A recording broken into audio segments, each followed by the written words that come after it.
think it may be a little bit late. Yeah, they kind of have to prepare for it. I've got 2 minutes before we get started.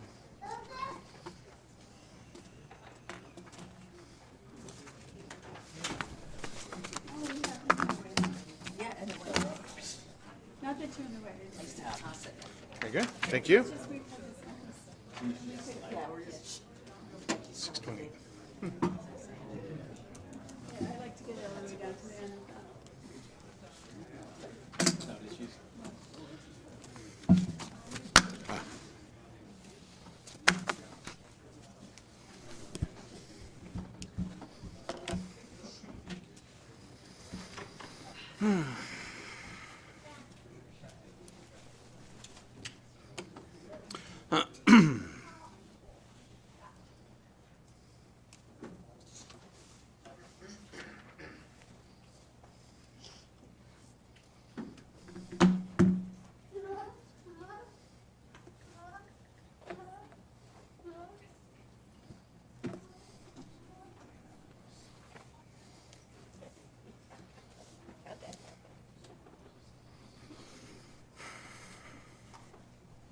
Is Josh Larson here? There he is.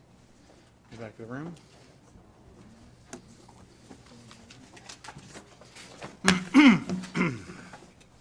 All right.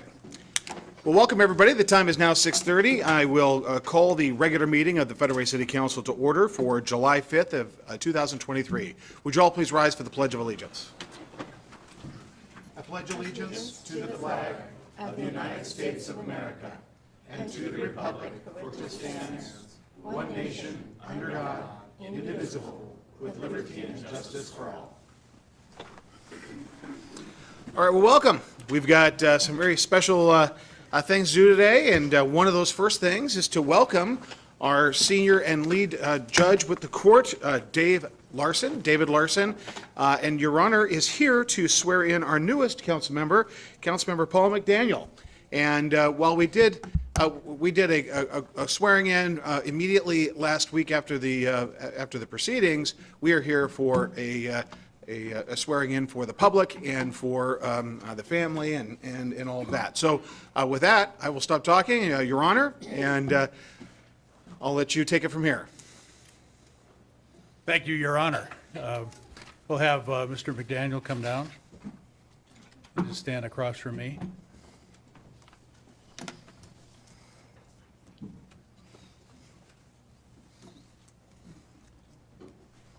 I'm not happy about this. I'm not happy. Okay, raise your right hand if you would, need a little closer. I, Paul McDaniel, I, Paul McDaniel, having been appointed to the position have been appointed to the position of the City of Federal Way Council Position Number 2, to the City of Fedraway Council Position Number 2, do solemnly swear or affirm do solemnly swear or affirm that I am a citizen of the United States that I am a citizen of the United States and of the State of Washington, and the State of Washington, that I will support the Constitution that I will support the Constitution and laws of the United States, and laws of the United States, the Constitution and laws of the State of Washington, the Constitution and laws of the State of Washington, and the laws and ordinances of the City of Federal Way, Washington. and the law and ordinances of the City of Fedraway, Washington. And will faithfully and impartially I will faithfully and impartially perform and discharge the duties of this office perform and discharge the duties of this office in and for the City of Federal Way, Washington, in and for the City of Fedraway, Washington, according to the law according to law and the best of my ability. and the best of my ability. Congratulations.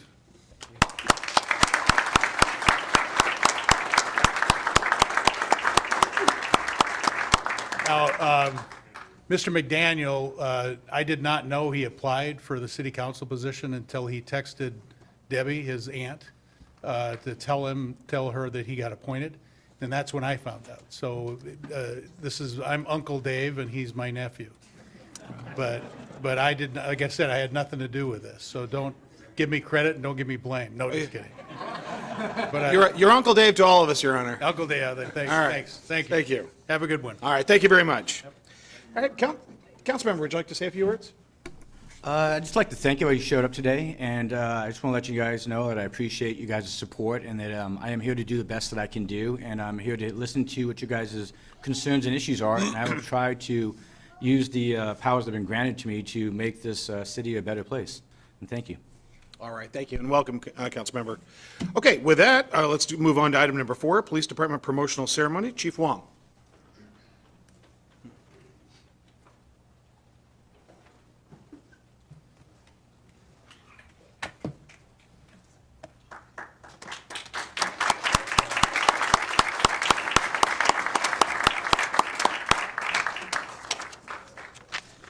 Good evening, Mayor Farrell, Council President Kochmar, Deputy Mayor Honda, and members of the council. This evening, we'd like to take a few moments to publicly recognize and celebrate the promotion of one outstanding individual and the appointment of 4 individuals to the corporal position. Mayor Farrell will administer the oath of office this evening. These individuals have constantly demonstrated strong work ethic and principled leadership. They embody the core values of our agency and are certainly deserving of this recognition. And I'm really glad we have a tremendous number of people here, family members who are here to support these officers this evening. First, we have Lieutenant Thaddeus Hodge. If you could step forward. Lieutenant Hodge is being promoted to the rank of commander. Lieutenant Hodge.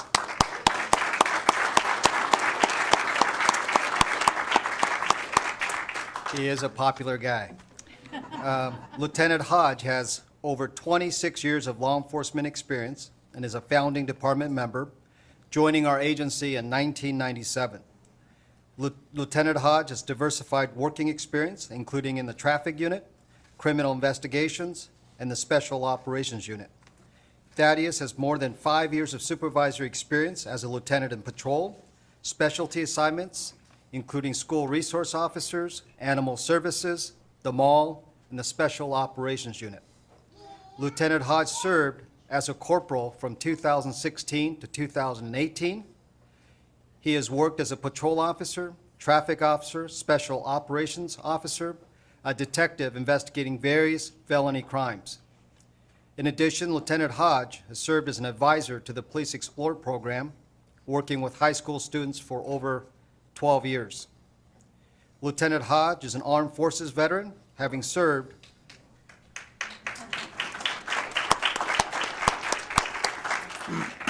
in the United States Army for 8 years. For 3 years, he served as a military police officer while assigned in Germany, a protective service agent while assigned to Belgium, and a drug suppression officer while posted at Joint Base Lewis McChord in Pierce County. Lieutenant Hodge has a bachelor's degree in business management. We are excited for Thaddeus, and I am pleased to promote him to the position of commander.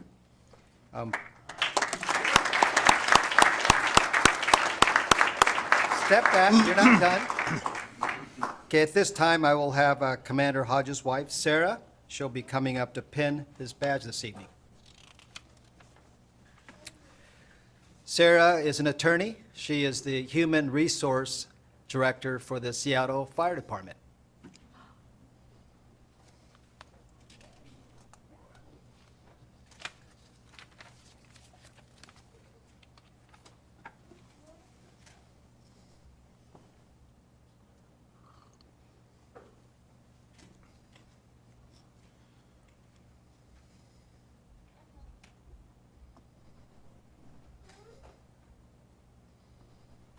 Okay.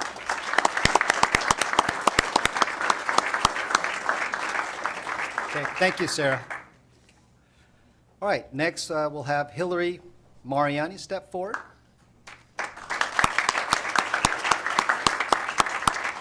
Officer Mariani is being promoted or appointed to the position of corporal.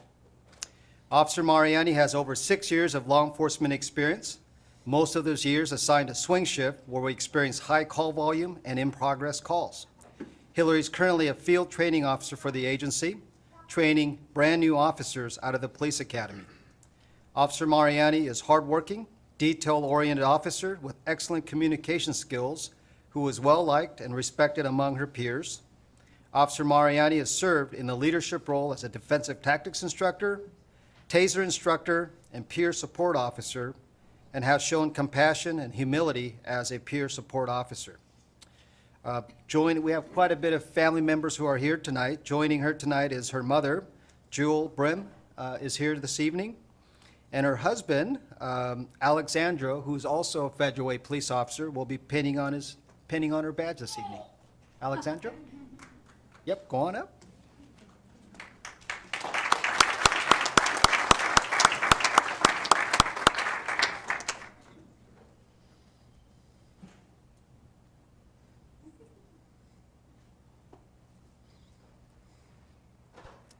Alexandra should have some experience pinning on that badge.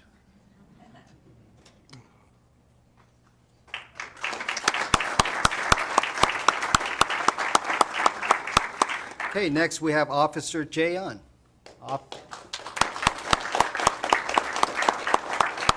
Officer On is being appointed to the position of corporal. Officer On has over 8 years of law enforcement experience. Before joining the Federal Way Police Department, Officer On worked for the Camden County Police Department in New Jersey. Officer On is currently a field training officer for the department and is positively contributes to the department's culture in his training efforts. Officer On is also a TAC Med and a CPR AED instructor and provides valuable training to officers on responding to medical emergencies that police often arrive first at. Officer On is eager to help his fellow officers on calls for service and is trusted by his fellow officers. It is also worth noting that Officer On started our Bikes for Kids program, which awards elementary school students with perfect attendance with a brand-new bike.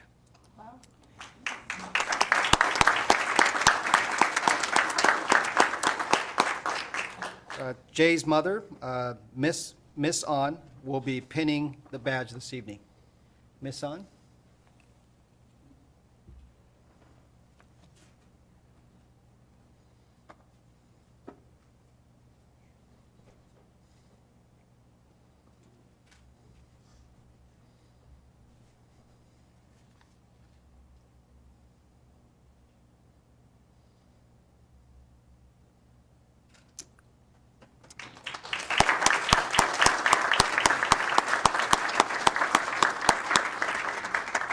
I wanted to share, I hadn't planned this, but Officer On and Mrs. On tragically lost her husband and lost his father a few years ago. He was shot and killed during a robbery when they were operating a business in Snohomish County. So they've been through a lot, and I am glad that Federal Way PD family was able to support Corporal On and Mrs. On through that tragic ordeal that occurred a few years ago. So wanted to share that with the public. They're special people. Okay, next we have Officer Ricardo Cuellar.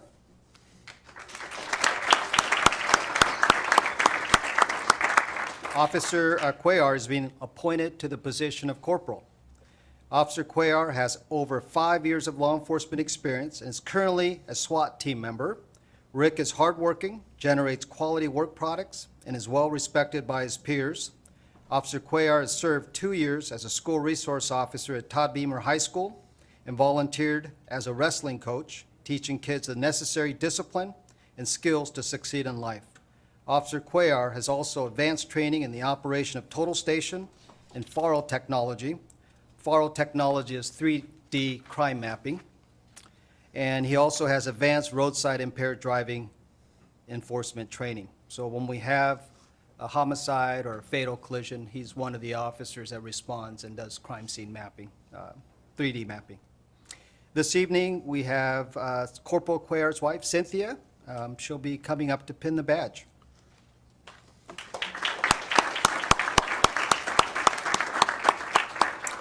We have Rick's parents, Mr. and Mrs. Cuellar, and his brother Daniel and sister-in-law. They all flew in from California for this special occasion. That's nice.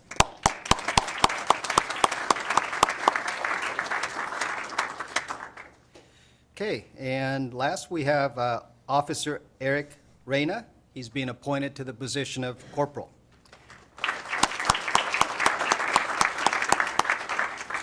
Officer Reyna has over 6 years of law enforcement experience, and he's currently a field training officer for the department and positively contributes to the development of new officers. Officer Reyna is a lateral officer who worked 1 year as a police officer in Missouri before joining the Federal Way Police Department. Officer Reyna is hardworking, detail-oriented officer with excellent communication skills and is well-liked and respected among his peers. Officer Reyna serves on the Valley Civil Disturbance Unit, is an Emergency Vehicle Operations Course EVOC instructor, a member of the Hostage Negotiations Team, and a Defensive Tactics instructor. Corporal Reyna's wife, Jordan, will be pinning the badge this evening.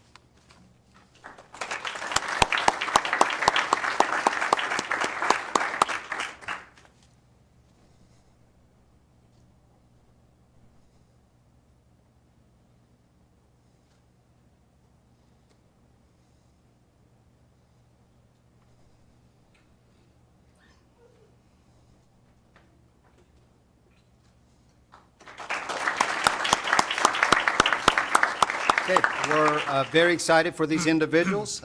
Please join me one last time congratulating these individuals for significant career achievement.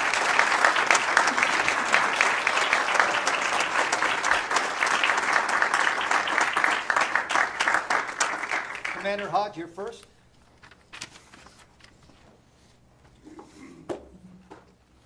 Commander, please raise your right hand and repeat after me. I, please state your name, I, Thaddeus Hodge, do solemnly swear that I am a citizen of the United States do solemnly swear I am a citizen of the United States and the state of Washington, and the state of Washington. and that you will support the Constitution I will support the Constitution and laws of the United States and the laws of the United States and laws of the state of Washington, and the laws of the state of Washington, and will, to the best of my judgment, and will, to the best of my judgment, skill, and ability, skill, and ability, truly and faithfully, truly and faithfully, diligently and impartially, diligently and impartially, perform the duties of police commander perform the duties of police commander in and for the city of Federal Way, in and for the city of Federal Way, King County, Washington, King County, Washington, and as such duties prescribed by law. and such is described by law. Congratulations, Commander.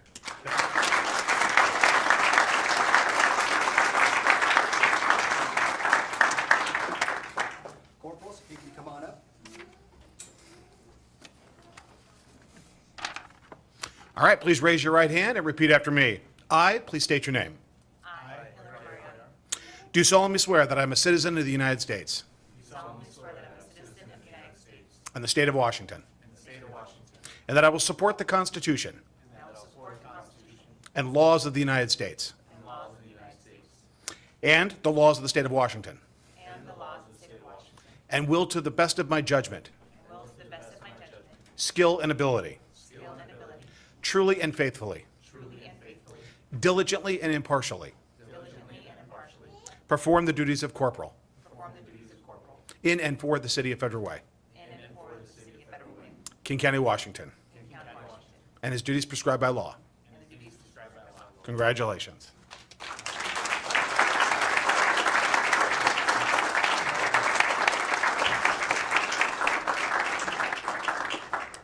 Okay, we're going to have a brief reception. The reception is to honor our new council member, but it's also to honor our newly sworn-in supervisors, our commander, and our corporals. So there's tons of cake. Just don't let me get close to it. I don't need any cake. But please enjoy the cake. We'll have recess for, what do you guys think, about 10 minutes? 15 minutes. All right, so we'll be at recess. Please enjoy some cake.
You're switching. They're all the same. I was gonna, exactly. Hey, Daddy, congratulations. Yeah.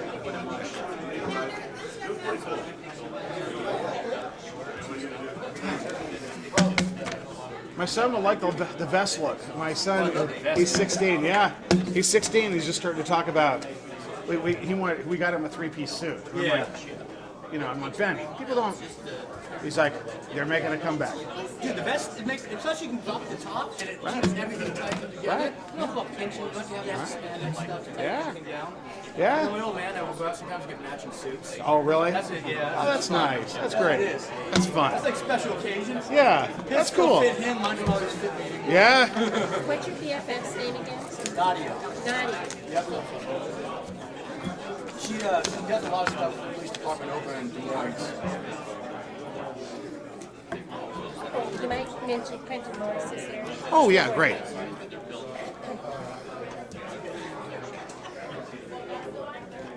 Well, does it bother you if my crutches hurt? Push it over half Look at you when I do this. Throw it on the ground. Just for your information, something's going to be pulled from the consent agenda. Oh, I know. I had to agree. I had to negotiate with it.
It is Lauren.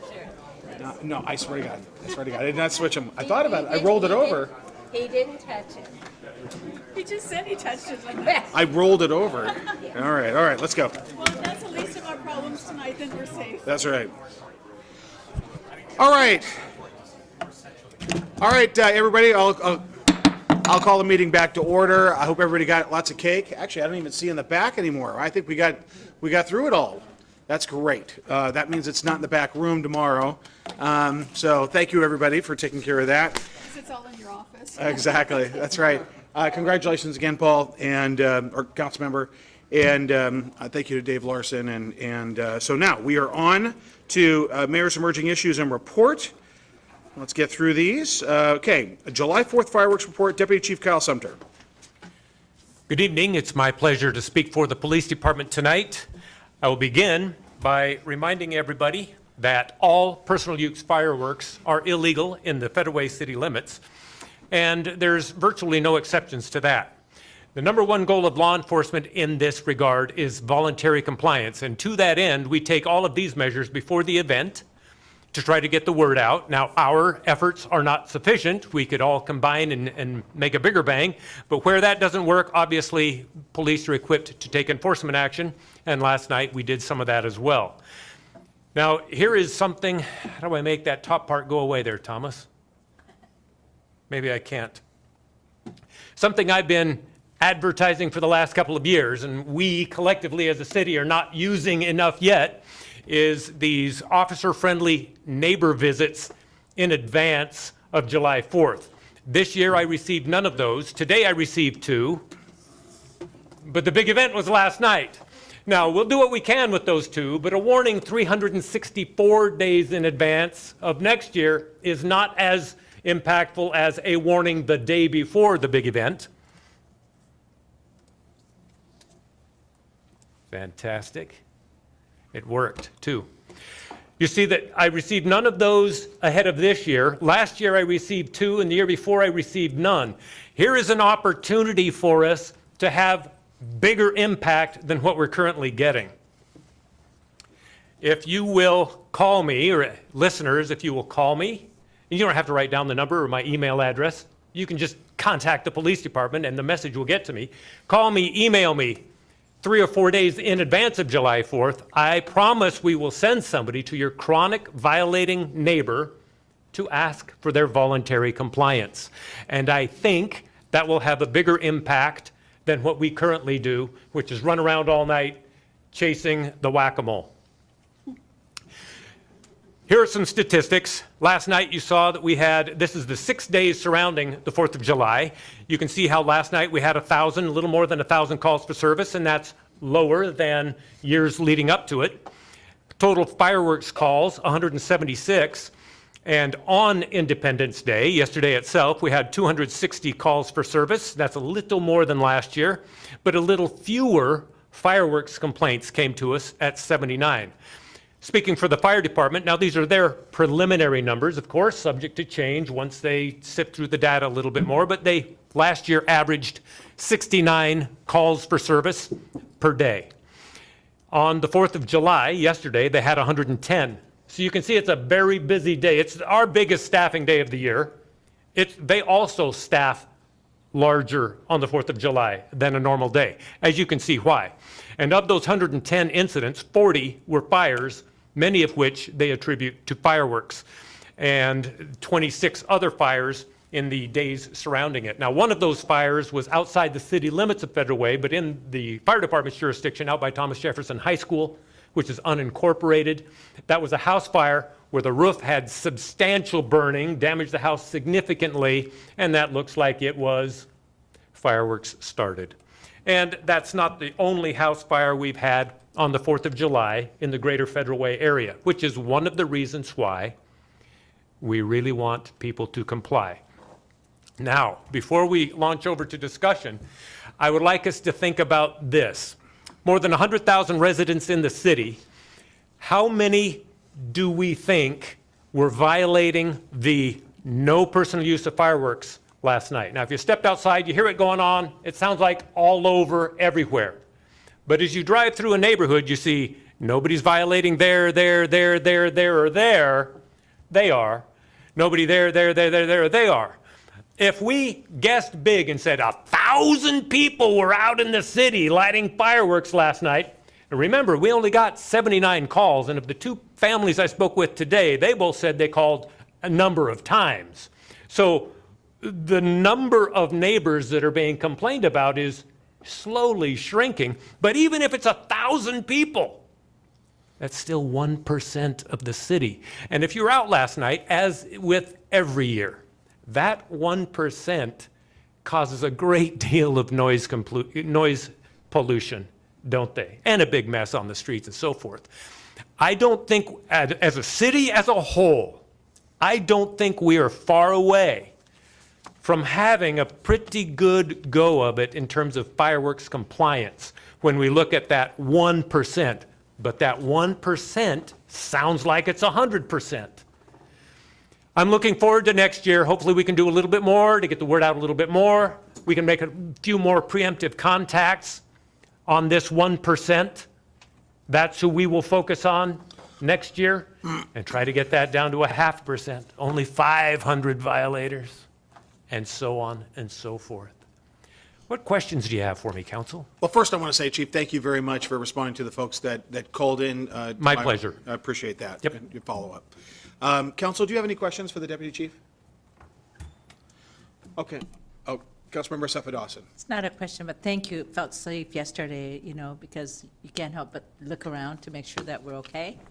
And I think the presence of your team there was really helpful, so just want to say thank you. It is our pleasure to be there. Now, perhaps this should go without saying. I'm going to say it, though.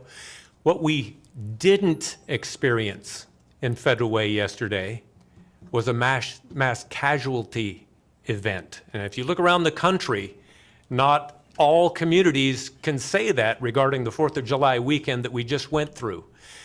We didn't have that. Now, obviously, we're blessed by the hand of Providence to a great measure in that regard, and we were very well prepared to deal with it, and hopefully our obvious preparedness was a deterrence as well.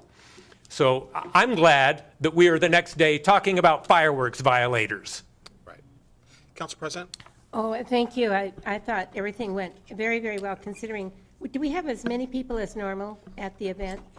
It seemed like it might have been a little lighter than in the most recent few years.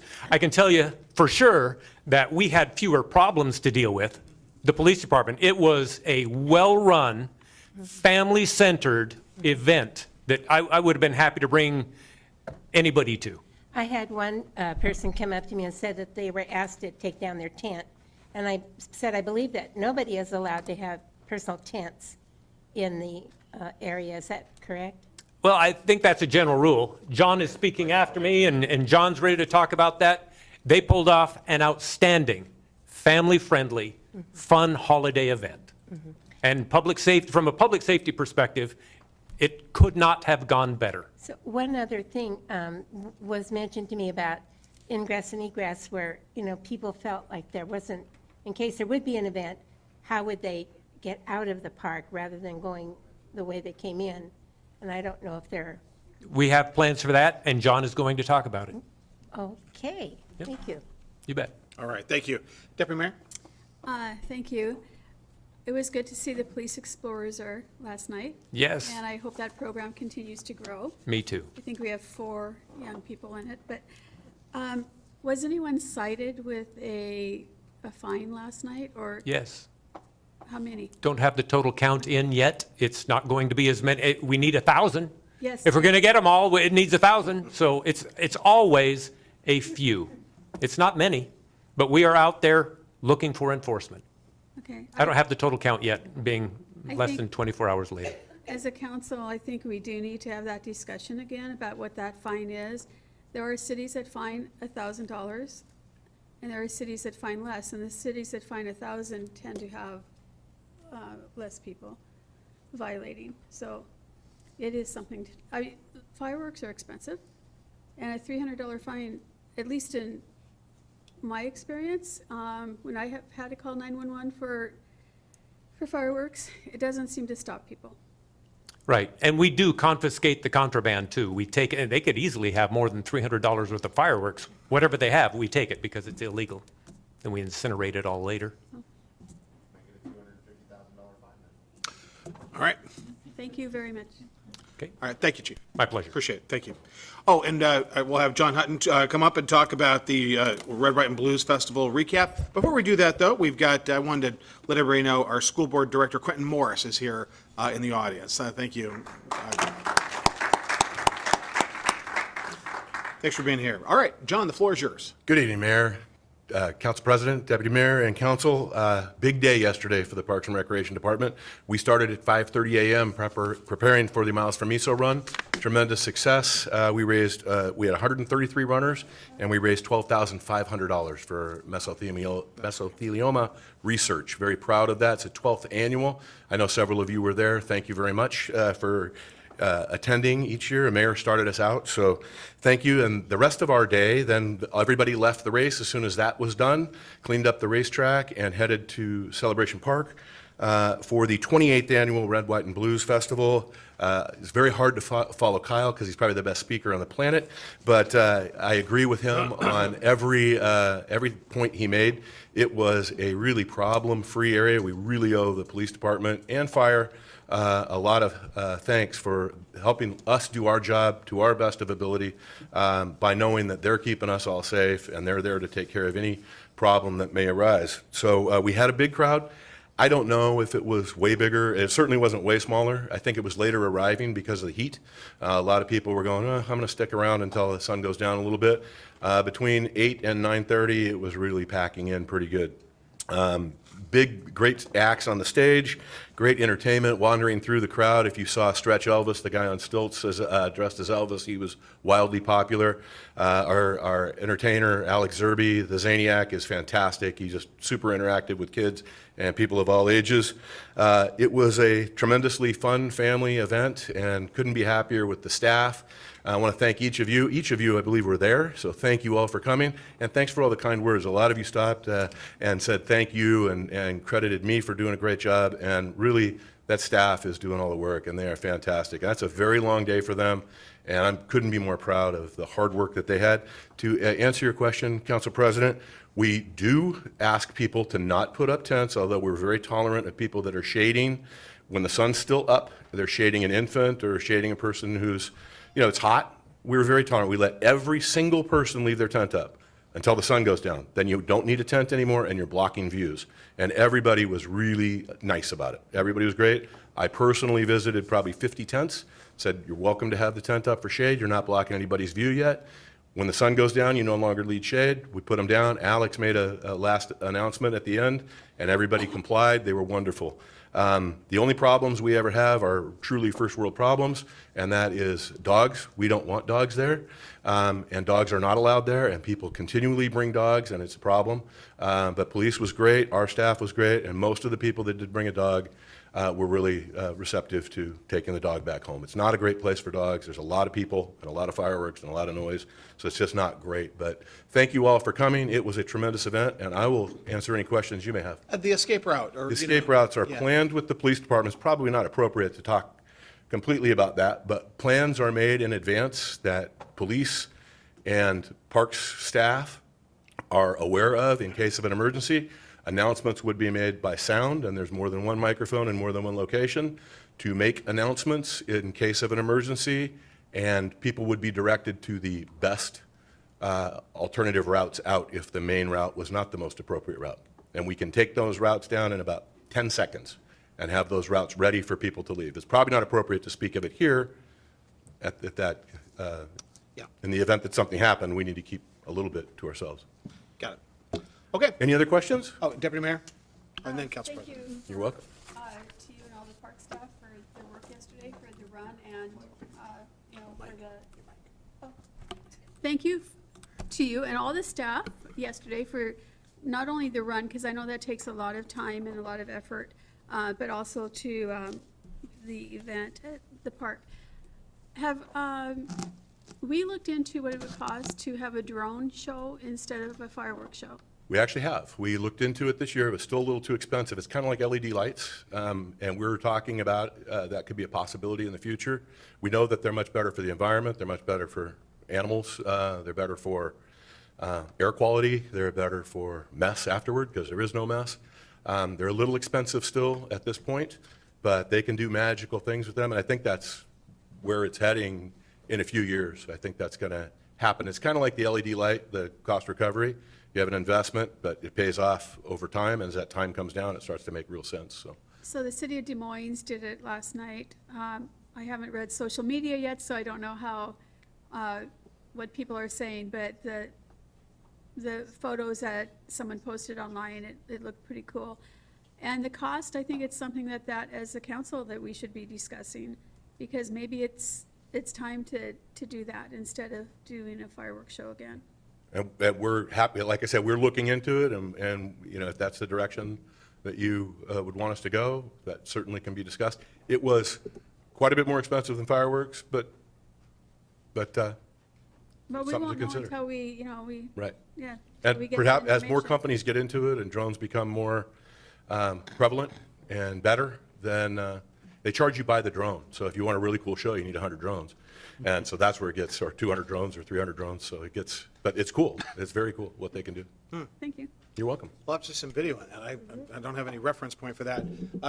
Council President? Oh, I just want to tell Leaf thank you for all of his help. He did a wonderful job. Oh, thank you. Yeah. Thank you. Councilmember Dovey, and then Councilmember Walsh. Yeah, I want to make a comment. This is the first time in all these years that I actually had youngsters with me. I had a 5-year-old, 2 5-year-olds and 2 2-year-olds. So I saw the whole festival from a different set of eyes.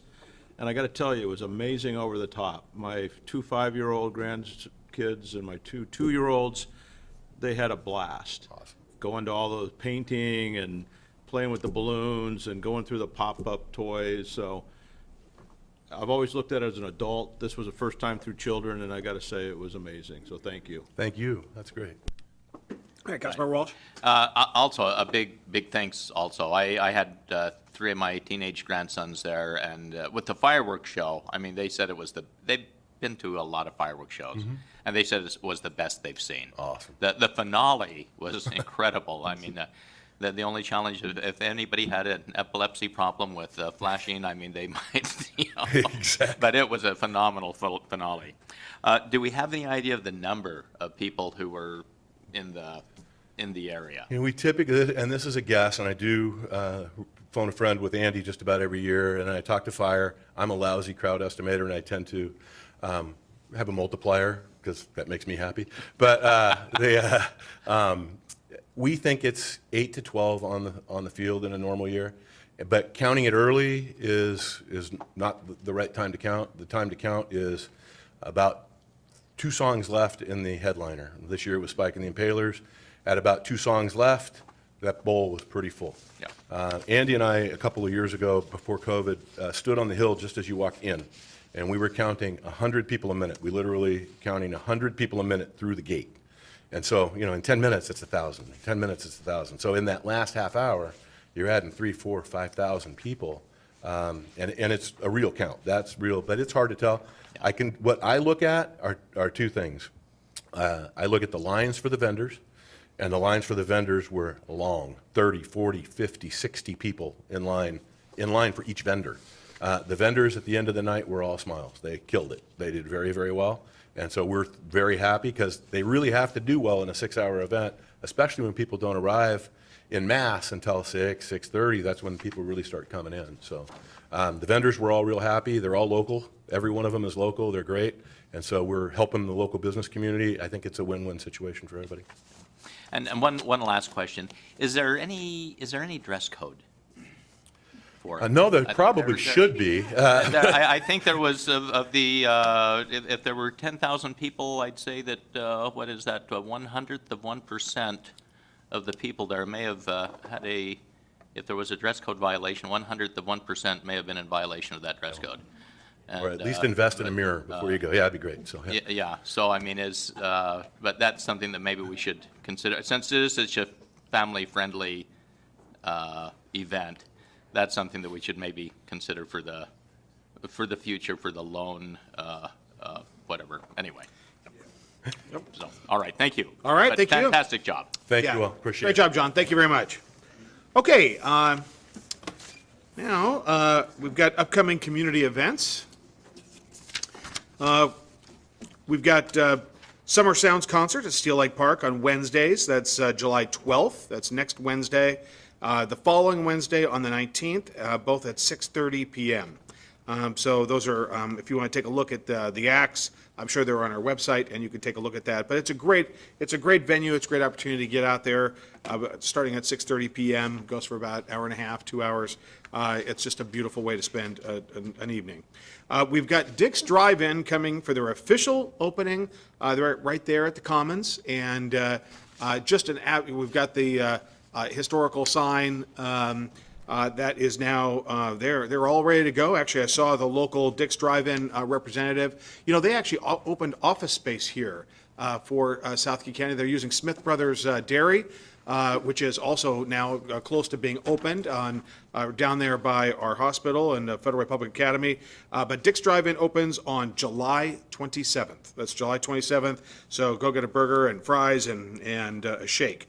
Okay, 67th Annual Kiwanis Salmon Bake at Steel Lake Park on Friday, July 28th at 4 p.m. 67 years. That's just an absolute, one of the great traditions in our community. And once again, it's usually one of the most beautiful days. It's always on a Friday, last Friday in July, and it's always a great salmon dinner, and it's good times. I look over to our deputy mayor, because she's in our council president, because they're longtime Kiwanians, and Kiwanis just does a phenomenal job. Okay, we've got movies in the park. I'm really excited about this. Ant-Man and the Wasp, Quantumania, Town Square Park, Saturday, July 29th. That movie is free and free to the public. Bring some chairs, blankets, and John, what time we normally? I think we said 9:30. They're timed with the official sunset, so the August one is a little bit earlier than the July one. Yeah.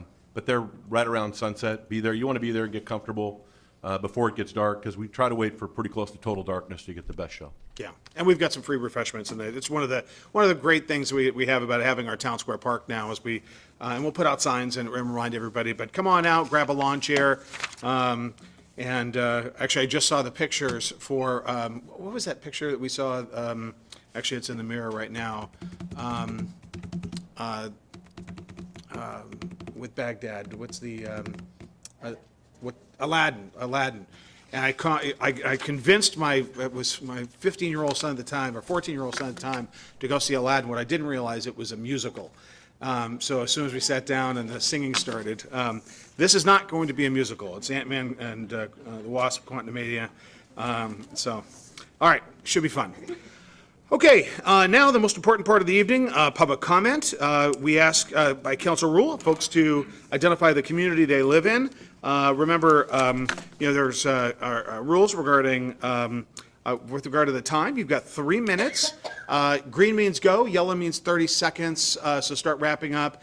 Red means please stop. And I hate to interrupt individuals. I remember we do have decorum rules as well, so I think we all know what those mean. Okay, with that, I'll name, we've got quite a number of public pink sheets here, so I'll call out the first few, and if you could sort of queue up so we can run through these pretty efficiently. First, we've got Matthew Johnson, then Greg McCann, Susan Strong, Philip White. Matthew Johnson.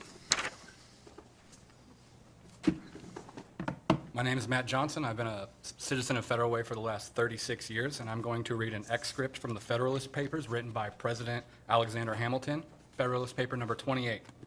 If the representatives of the people betray their constituents, then there is no resource left but in the exertion of the original right of self-defense, which is paramount to all positive forms of government, and which, against the usurpation of the national rulers, may be exerted with an infinitely better prospect of success than against those of the rulers of an individual state.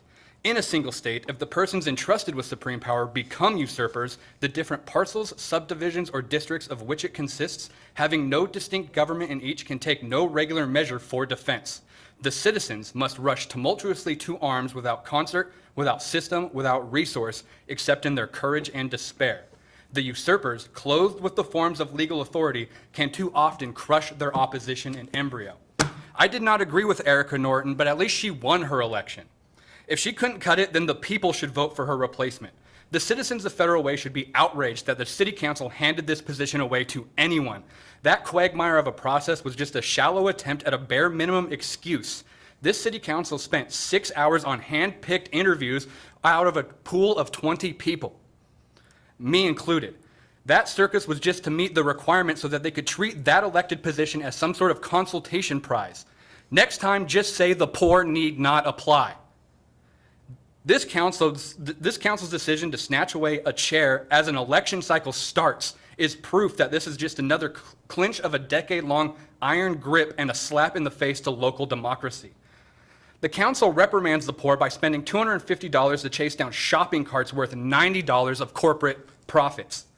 So I don't expect the council to know how to make a good decision. I'm sorry corporations overpay for metal wires on wheels, but that's not a taxpayer problem. Residents bleeding in the streets and in parking lots are a city problem. Police taking 40% of a budget and not responding to calls are a problem. Leaders who hide behind laws from 30 years ago to excuse open-air corruption are the problem. Legislators and executives that have been in power for 10 years who are clearly only out to protect their portfolio are the problem. You shun millions from legal taxes a year with your moratoriums while simultaneously advocating for stripping public school funding.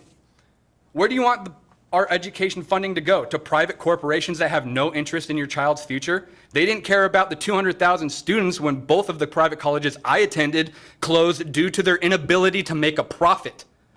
If you want someone to blame for the problems of Federal Way, don't look at the poor people like me. I'm forced to live here under your one-sided legislation. The usurpers of democracy are the ones profiting off the city for the last decade. All right, next we've got Mr. Greg McCann.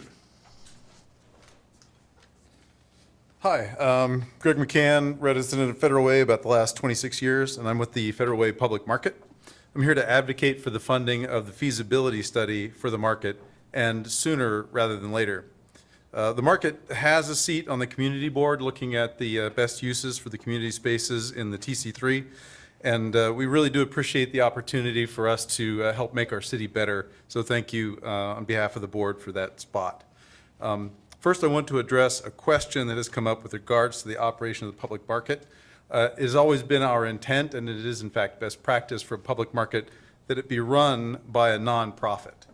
We could either use our current nonprofit or set up a new one to run the market, but either way, in the end, we would hire professional, experienced staff to run the market, and we would not expect the city to run the market. We would also not expect the city to constantly fund the market. In fact, if the feasibility says the market can't stand on its own within about 3 to 5 years, then it would not be a viable project, and we would not proceed with that in our current state. My understanding right now is that the decision about performing that feasibility study is being pushed off until the decision is made about whether a public market should be part of that community space in TC3. But the feasibility study will tell us whether a market is right for Federal Way. It can also tell us how big the market should be and what sort of features it should have. In short, the feasibility study would inform the work of that community board and allow them to make better decisions. If the feasibility study comes back negative, then the board can make other recommendations for that space. If the study comes back positive, and which I certainly hope it would, the board would have a much better information to work with and make decisions for that.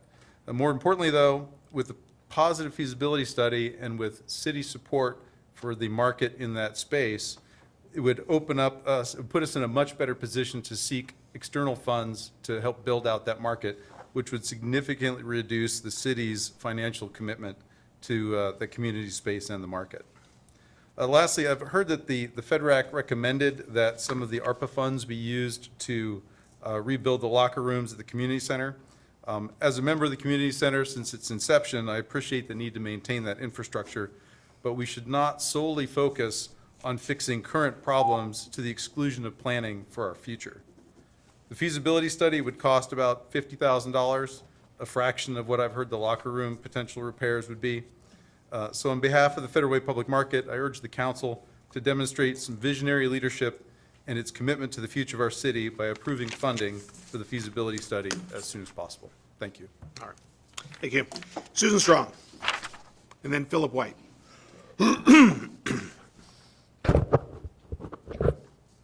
Mayor Farrell, Deputy Mayor Honda, Council President Kochmar, council members. I'm Susan Strong, and I live in Federal Way. I cannot believe what I have witnessed in this last week, just in 1 week. Lately, when I'm in a store, I stop and try to talk to a manager or to the security about how things are going. I will not name the large store I was in, but the security person couldn't take time to speak to me because they were tracking a young man driving a bicycle through the store, and they were trying to make sure he didn't drive out the front door without purchasing it. In another store, I had just caught the manager's attention when he told me he couldn't talk just then because they were tracking a person stealing meat from the back of the store. The team was standing at the front door ready to stop him when he tried to walk out with the meat. I quickly exited the store thinking I would talk to the manager later. I didn't want to see what happened with that meat. At one of our Federal Way grocery stores, I just happened to be talking to the guy running the bakery. He reported that he had stepped down from managing the bakery because he had to be there at 5 a.m. when the store opens. But at 5 a.m., the street people swarm the store, going through all of the aisles, taking whatever it is they think they need, and overwhelming the security person or people. One more story. The two managers at a store I will not name were telling me about the street people coming in and taking one ice cream bar out of a package and then putting the whole package back in the freezer. I can't even figure out how that thought comes out. Or they will take items and then run out the back door because they know it's a straight shot out there. There's no gate back there. So the store managers are trying to figure out how to put a fence back there so that will stop that. This store happens to have a known drug selling operation taking place under some nice shady trees out back. The shade just might go away sometime soon. Thank you. Susan, thank you very much. I'm going to have Deputy Chief talk with you. I want to know which grocery store that was where the bakery occurs, where those people come in the morning. I want to figure that out, and I want to talk to the Deputy Chief and the Chief about that. Thank you, Susan. And maybe any other stores that we could work with their security folks. Thank you. Philip White. All right, you guys want to let me know when my time starts? Yep. You're on. Cool. All right. So I'm going to try to open with a joke just to kind of break the ice. I read this on Reader's Digest. What's the difference between death and taxes? Congress doesn't get together once a year to make death worse. Let's start the clock over. All right. You got to chuckle. You get some extra time, Philip. Go. All right, cool. Thanks, guys. Because I'm looking forward to this. All right, so I came with something because, okay, I'm just going to read this off the paper as it is. My friend Chris and I were walking from Milton Community Park after a social networking picnic on Wednesday, June 28, 2023, around 10 p.m. to catch the last bus for the night. And we had almost no sidewalks to walk on, and it was very dangerous in my opinion. And in my experience, this is ridiculous that you guys haven't hired Gary Merlino Construction Company to build and form and grade sidewalks for the city of Federal Way. I used to work for them, and they were great at it too. The sidewalks thing, that is. I ask that the city council please take action in this and get sidewalks formed and made for the city of Federal Way and on every road and every street right now. Thank you. Thank you, Philip. Thanks, guys. Actually, EJ, what I'll do is we've got Philip's information here. Maybe you could send him an email tomorrow or tonight or talk with him? Sure thing. Very good. Thank you very much. Okay. Ken Blevins. And after Ken, we've got Jeffrey Tancredi, Ron Kaler, Kevin Morris, Nancy Justice. Council, Mayor, thanks for listening to me tonight. I am a resident of Federal Way for the last 51 years. And I wanted to touch on a few things. I wanted to actually answer a question here about the first comment, and not directed necessarily to him, but I actually appreciate what you guys did by voting in Paul. And the reason why is, and he's actually maybe one of the only people that were that actually applied that got voted for office. So he didn't actually make the office, but 2,887 people voted for him to be the representative. So that's no joke. He just, you know, he's I'd like it noted that he was third place. still got votes. So just saying. So people did want him to be his representative, and I appreciate that Erica got most votes in that election, and it was important that we chose someone that was more like him. And there will be a vote for the next one coming up, so someone will have a chance to do that. But yesterday was, the 4th of July was awesome. I had fun around the 3rd of July over in Auburn. So they had a really good display over at the horse tracks, and I like horses. So, but we're Federal Way. I went over with Stand Up Federal Way. We decided to pass out some pinwheels and some flags at the parks. We went to Still Lake Park at first, and there were a bunch of groups there just forming, and just families, and they really appreciated it. Everybody just loves America, and it's great to see that people were out there in a community enjoying it. It wasn't this big event. We do have parks that we can go to. We went to Town Square Park. We did the same thing, and people were so inviting. We just walked up to a group saying, hey, sorry, you know, who's this guy with this American cowboy hat? And passed out some there, went to 5 Mile Lake. It's a little bit more of an Auburn thing, Kent. They come from all over there, but it was really cool. We went to the event, and it was awesome. Just so many kids that were having so much fun, so much family stuff, people coming in. It was great, good food. A great event. I didn't stay later because I had already had my fix the night before, but I thought it was a good event. When it comes to fireworks, I personally really truly think that we need to make them legal. Not the big ones, because those are the scary ones. Those are the ones that go up onto the roofs and cause fires.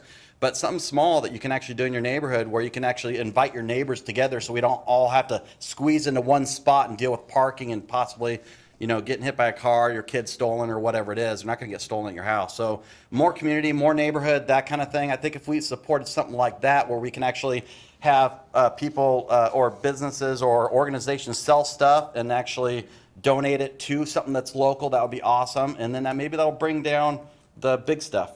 So think about it. Thanks. All right, thank you. Jeffrey Tancaridi.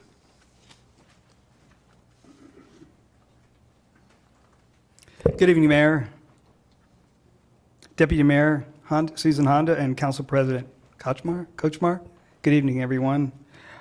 Jeff Tancredi, Federal Way resident, 27 years. The first thing was 348th and First Avenue. I noticed a couple of volunteers. We went over there last year, April, to clean up an encampment way back in there. Little did we know, the police were just putting the eviction notices on the tents at that time. So we took carts out of there and brought them back to the merchants. But one thing we noticed is that, so we thought, oh, well, maybe we'll come back in a few days and maybe start cleaning it up. But it was a massive encampment. It's behind where all the development is now. So I don't know, maybe I'm behind on this and it's already been cleared up, but what happened was we saw it was just a massive encampment. Well, we were going to come back a couple of days later and clean it up. Well, then the bulldozers came, so that owner had obviously decided to sell the property. But I was just wondering, as time has gone by, did anybody go back in there and clean that up? Because it was, I mean, you would have had to have a backhoe with a front loader to clean that up. So I don't know, I just wanted to, because once they started building in there, nobody could go in there. But anyway, so, and the other thing was, thanks for Chief Wang for the response on the email that I sent. On that Dollar Tree store on Pack Highway in 312th area, as we all know, that's, folks struggling with drug addiction are back there, and I'm just wondering if the owner could maybe, because I guess it's a private road, if they could put some sort of fencing, because there's a couch there, there's trash all over there, and of course there's a homeowner nearby there. So anyway, I don't know, just some ideas about maybe putting some kind of fencing to prevent folks from congregating in that area there. The Pack, I know the Target, old Target is going to be torn down. I'm concerned about the uptick in trash and debris at the Pack, because I walked there a lot. I saw a lot of debris there as you walk down the steps. Over in the little bit of shrubbery there, they put their stuff there, and so I pulled it out, threw some of it in the trash. So I'm just a little concerned about the Pack becoming the old Target in terms of congregating, and so that's something to keep an eye on. Walmart, 312th and 18th Avenue, it's just, it's an unfortunate situation to see the folks struggling with drug addiction. They're constantly there. It's just a sad situation that in this state, we can't get folks put into treatment. But anyway, in the wintertime at the Town Square Park, the folks struggling with drug addiction always congregate under that picnic area. And so I don't know if maybe something can be done about that. But anyway, thanks for your time. Happy 4th. All right, thank you, Jeffrey. And I'll have the chief get back to you with regard to a SOU, a Special Operations Unit report on whether we've got an encampment in that area. I know that back at that time, myself and folks in the administration walked back that area. There were quite a number of encampments, but you've got a mix of private property and public property. So I'll have the chief get a SOU report to you. Ron Kaler. And then Kevin Morris. Good evening, Mayor, City Council members, Linda Kochmar and Deputy Mayor. Hey, I had a great time at that Celebration Park last night. That was awesome. It was really good. And I appreciate your question, Council Member Linda, on the egress there, because it was something I had thought about for some time, and looking at how the fencing went around there and stuff. If something happens, and thank goodness we did not have a mass issue or a shooting or something like that, how would we egress out of that park? And that was a good response, and I appreciate what was said about that. But yeah, that was a good park and a good time, very family oriented, a lot of good people there. Another item I want to talk about is, being last month was kind of the Flag Happy month. I didn't see anything about Flag Day on June 14th. Did we have an event or anything relative to that? We did. When we get done, I'll have the Then I missed deputy it. mayor and the council I president. missed it. Anyway, but I was kind of looking up about our flag posting here for the city Federal Way. Our flag posting isn't in compliance with Title IV, the USC Code Section 7E, that the US flag should be posted higher than any other flag and should be centered. So that would be something I thought would be a concern, get in compliance, be good. That's all. Thank you very much. Thank you. Okay, Kevin Morris, and then Nancy Justice. Good evening, Mayor, Deputy Mayor, and Council President Kochmar. At the last meeting, I spoke about some events, some break-ins and crime that's been going on with small businesses in the area, and specifically Ace Hardware and Port of Vallarta restaurant more than once, like maybe 5 times. And I remember now Chief Andy's comment, and I mentioned then, I'm going to say it again too, how much respect I have for the police department, and this was cool to see today. But the answer that Andy gave was that basically the patrol has their hands tied unless they see them in the act of the crime. Now, in the case of like Port of Vallarta restaurant, they have video of this perp who's 17 or 18 years old, who's broken into the window 3 times, and even a video showing him walking through the parking lot and talking to one of his friends and saying, "This is the window that I went through." And nothing is done. They know he lives in the apartments right next door. So my question is this: if the police hands are tied, is there anything that the city government can do to loosen them up or untie them? Is there an ordinance that can be voted on or a law that could be voted on? Is it Ferguson that's holding us back? I don't know, but he's going to be beaten in the governor's race coming up. But I just wanted to bring that up. It's still going on, and it's great to hear that the force is at ready, watching for anything that might happen at any of these events, like the red, white, and blues event, ready for a possible shooting, all of that other stuff. That's cool. But if they can't pursue and they can't follow up, they're just responding. They're not reacting, they're responding. That's all I had to say. Thanks. All right, thank you, Mr. Morris. I'm going to have Deputy Chief talk with you back there. I want to get some more details. I'm going to get a report on what happened with Port of Vallarta. If we've got information, we can follow up. Our hands aren't that tied. Thank you. Nancy Justice.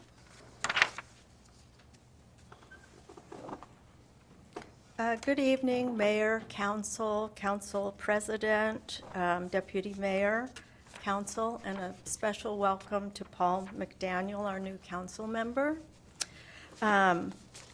I hope everyone had a good 4th of July, and I'm going to kind of tell a joke. It's funny, it's not. I have to kind of set it up.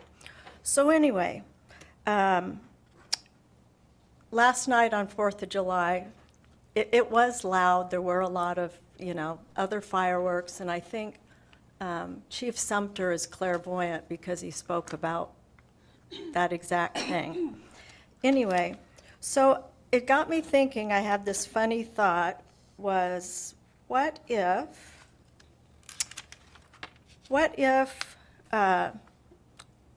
fireworks are illegal, open drug use is illegal, stolen shopping carts are illegal, camping and laying down on the sidewalk is illegal. So I formed this vision in my head.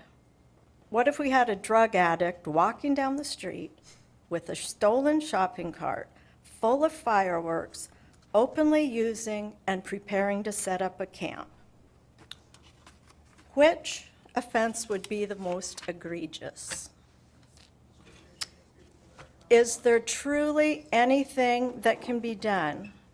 Illegal activity has become a running joke in our city, and our city is like the parent that says, "I'm going to spank you." But they don't, and the boundaries of bad behavior continue to get pushed to a limit that is already unbearable. Do we laugh? Do we cry? Do we get angry? What do we do? We have to do something. There's been many reports of camps that have not been resolved, and it feels like we may as well report invisible people.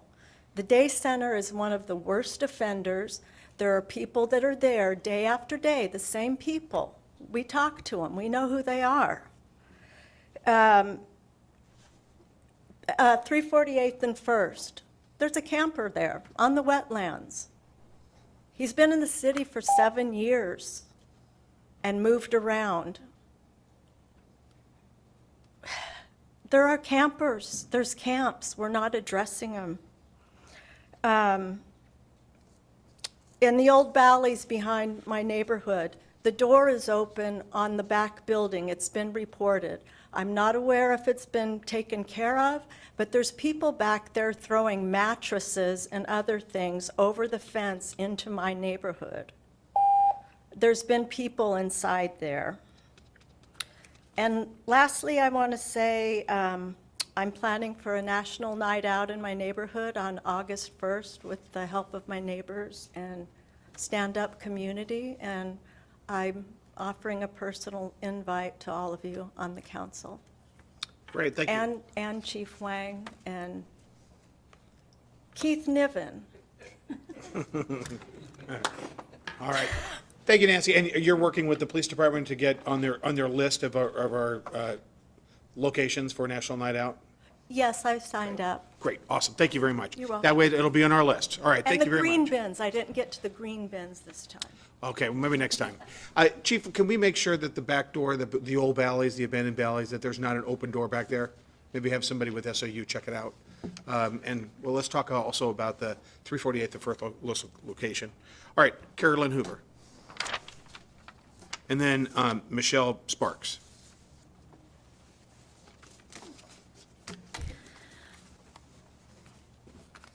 Good evening, Mayor Farrell, Deputy Mayor Honda, Council President Kochmar, and the rest of the council members.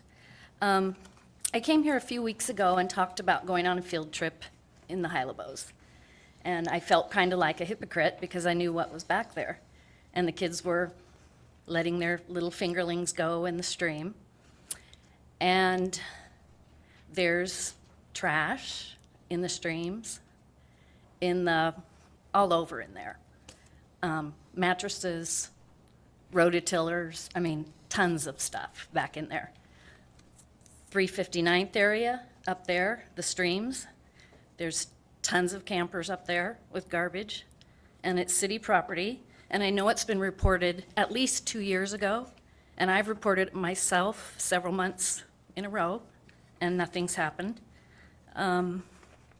I know we send out citations to property owners to get things cleaned up, and I think the city should be the best example of keeping things clean and tidy, especially the Highlabos. It's kind of important to keep that waterway clean, you know? And, you know, I'm not saying it because I don't care about homeless people. I know some of the people that live in there, and I do care about them. That's why I don't want them to live there like that. So if there's anything we can do to push that along, you know, 2 years is a long time. And the other thing I wanted to say is that my brother-in-law came up here about a month ago to help with my ill father-in-law, who's in his 90s, and got his truck stolen. He came from Oregon, which, you know, we have the joke that Oregon's worse than Washington. Well, he comes up here and he's here for a month and someone steals his truck. So that's what we got going here. Thank you for listening. Thank you, Carolyn. John, I need you to work with John Hutton, our Parks Director. Please coordinate with the chief, and let's determine whether that's, maybe, I'll make sure I pulled Ms. Hoover's pink sheet aside, so you've got that contact information. Work with the chief, and let's get back to Ms. Hoover tomorrow about our plan of action, what we know, and if we don't know, then we need to go out there and find out. Okay, thank you. Michelle Sparks, excuse me. Hi, everybody. I'm a new business owner here in Federal Way. I've lived in Federal Way for 25 years. And I own a condo behind Marlene's. I was a single mom there for many years, but now I own a Hot Works right next to the Bella Red Mod Pizza. And I've called the 911. It's not an emergency, but there is a lot of homeless situation going on behind the transit. I think they all just sit back there because there's a lot of plugs, so they can charge all their electronics back there. But I've called several times because I have a 4-year-old grandson that I take to the park all the time. It's the best park, Splash Park. We have so much fun, but I've went to take my grandson to the restroom, and there is somebody living in there when the doors get unlocked.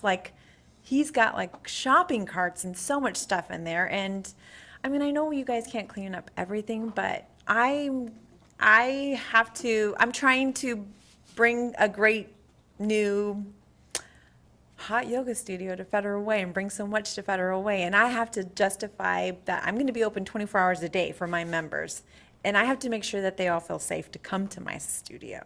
So I want to know that the community around me is going to do something when one of my members feels that their lives are at stake when they come to my location to work out at 2 in the morning or something. So I know Andy over there, I know you from Dr. Kang's office, I think. But and you're amazing. So I just wanted to get my 2 cents in here since I'm a new business owner, and I just want to bring something great to Federal Way because I know it has so much potential. And I just don't, it's kind of displeasing driving through our community and seeing people just sitting on the side of the road with needles in their arms. And I mean, we should be doing something about it. So that's me. Thank you. Thank you very much. One, we're going to have the deputy chief get your contact information because we've got special operations unit. They'll make contact with you. They'll be your point of contact moving forward if you've got an issue. Okay. And all right, thank you very much. Okay, Council President. I've heard complaints about the restrooms at Town Square Park before. I'm not sure what to do about it, but it's an issue. And we just had actually one or two of them were down through it's about a couple of weeks ago. I saw that they were closed for damage in there. It's an ongoing issue. John? Yeah, unfortunately, a person got in there and tampered with the lock, locked himself in. The next person was locked in. They disabled the electronic locks, and the fire department actually had to cut the door open, thus destroying the door to get the child out because of the vandalism. So it's something that we chase every single day, numerous times a day, and police are super helpful. They get there as quickly as we call them, but it's a problem, without a question. So my question is, are these people coming in off the buses? I through don't the know where they're transit coming garage? from. I have no idea. They're homeless, but I would guess they'd be homeless. I will let you know, for those individuals that were talking about this issue, on our city property, we do not allow homeless encampments. If we know that they're there and we go out there, we've got an entire team that with the Special Operations Unit, we've got a cleanup unit. We'll find out what's going on back there in the Heil bus. But if it's our property, we do lead by example. Thank you for letting us know about it. If it's private property, then it's up to what we do is our Special Operations Unit and our code compliance folks work with the private property owners to address that, but we don't tolerate it. Do we need to pass any ordinances? No, we just need to, if we know about it, what I would ask is, and Caroline, I would be really careful about going back there. If you know that there's something going on back there, just call us, we'll go through. Okay. Yeah. Well, all we need to know is just call us. We'll take care of it. If it's private property, code compliance will deal with it. If it's city property, we'll have police and SOU handle it. So we just need to know about it. We'll take care of it. And for some reason, I know that we've got a great Eyes on Federal Way app, everybody, and for the individuals. If you believe that there's slow movement on that, reach out to my office or work with the council.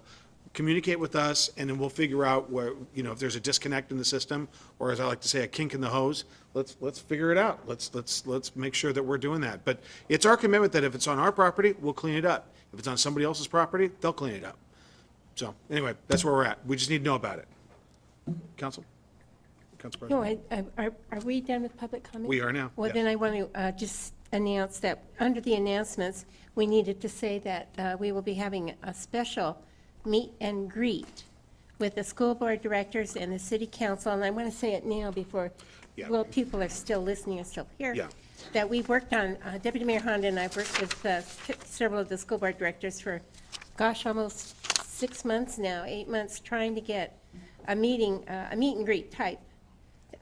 And this is the best we could do, and it will be July 15th at 11 a.m. At the Starbucks on 320th in front of the Safeway store. And what it will be from 11 to 1, and what it is, and Quentin's in the audience, School Board Director Quentin Morris, just come and meet your council members, meet your school board directors. It's an opportunity for you to come and ask them questions personally. We won't have an agenda. It won't be anything that we can talk in groups, but we can talk individually with, so come have a cup of coffee, come meet your new council member, Mr. McDaniel, and come speak with the school board directors and us, and see if we can't get some good camaraderie going. All right. Question. And, yes. Is the location changed then? I have 2 addresses. Yeah, Yes, it's, I'll talk a little bit more when I speak. All right, thank you. Did you? I'll wait for. Okay, all right, so we've got council committee and regional committee reports. Parks, Recreation, Human Services Committee, we've got Councilmember Walsh. Great. Our next meeting will be a week from this evening, July 11th at 5 p.m. right here. I will actually be out of town. I've asked Councilmember Lydia Sefadossan to chair that meeting, and there's a number of topical things that will be discussed. So, thank you. Great, thank you very much. Land Use and Transportation Committee, Councilmember Dovey.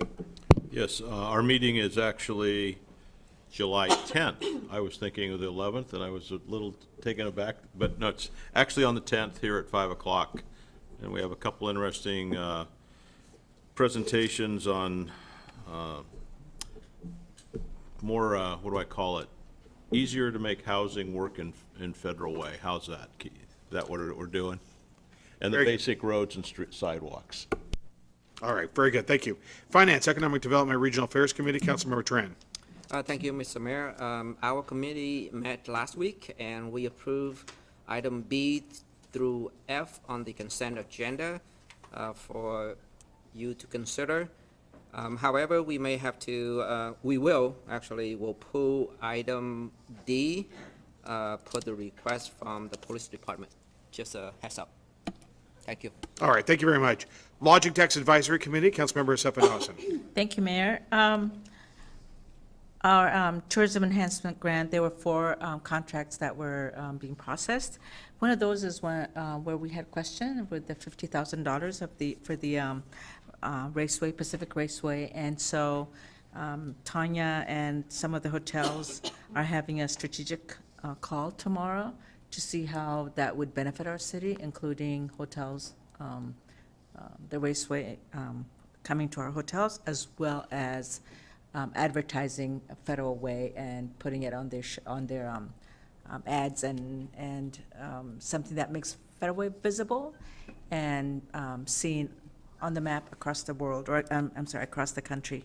So otherwise, all the other grants are being finalized and MOU contracts being signed or agreements being done. We don't have a meeting in August, so our next meeting is going to be September 12th, Wednesday at 10 o'clock. And we did lose one hotel member on the committee. And so we had an interview tonight, and we will be voting on that person to see if they'll fill that vacant seat. And that's my report. All right, thank you. Deputy Mayor. Thank you. I just want to talk a little bit about Association of Washington Cities. They are having a public safety and retail crime summit On July 18th, it's online, and you can go online and register for it, or ask Amy to register you. That is in, all cities around the state are having issues, and so that is in response to that. There is also the annual budgeting and fiscal management workshop, August 10th to 11th in Leavenworth, and our new council member might be interested in going to that. I'll talk to you about that if you're interested. You would learn a lot. It would be worthwhile for your time. National League of Cities is holding their summer leadership meeting in Tacoma, Washington, July 19th through the 21st. It's traditionally held in the city of the National League president, and our president this year is Tacoma Mayor Victoria Woodwards. So it's really cool because I can go to a conference and come home and sleep in my own bed, and how cool is that? But people will be here from all over the country taking some classes, and there's a reception for Victoria Woodwards on the second day of the conference that you might have been invited to. The coffee that Council President was talking about is July 15th. It's a Saturday from 11 to 1, and you might have heard that it was at another location. We needed to change locations, so we are at the Starbucks in front of Safeway. It has that private room. I want to make sure that people understand there's not an agenda. There are no speeches. There's no campaigning. It's getting to know one another and talking in small groups. There will be no quorum of any school board members or council members. And it's a first step in having a bigger meeting with the school board, which we've been trying to do now for a while. And we're just going to get to know each other and have the public come. We have advertised it on Facebook. We've asked that it be sent to the Federal Way Mirror, and as many people as can come would be amazing. So that is from 11 to 1 on July 15th. I want to talk about Make Music Festival, which was last week or the week before, and thank the Lions Club for that. And the Federal Way Arts Commission has once a month at the Farmers Market, they have a talent show for Federal Way's best talent. Last week we had about 6 or 7 people who sang, and there was one group that danced, and it's really interesting. It's always the first Saturday of the month at noon, and if you're interested, it is pretty fun. And I believe that is all. All right, thank you. Council President. As Deputy Mayor Honda said, we will be having the meet and greet with the school board on July 15th from 11 to 1 at the Safeway, which is Starbucks, which is directly in front of Safeway on 320th. And a good time for many of you who have asked to meet with the school board and us to come and just introduce yourselves, especially to our new council member, get to know each other. One thing that is concerning to me, and maybe the police chief can address this issue, is I was in the Walmart.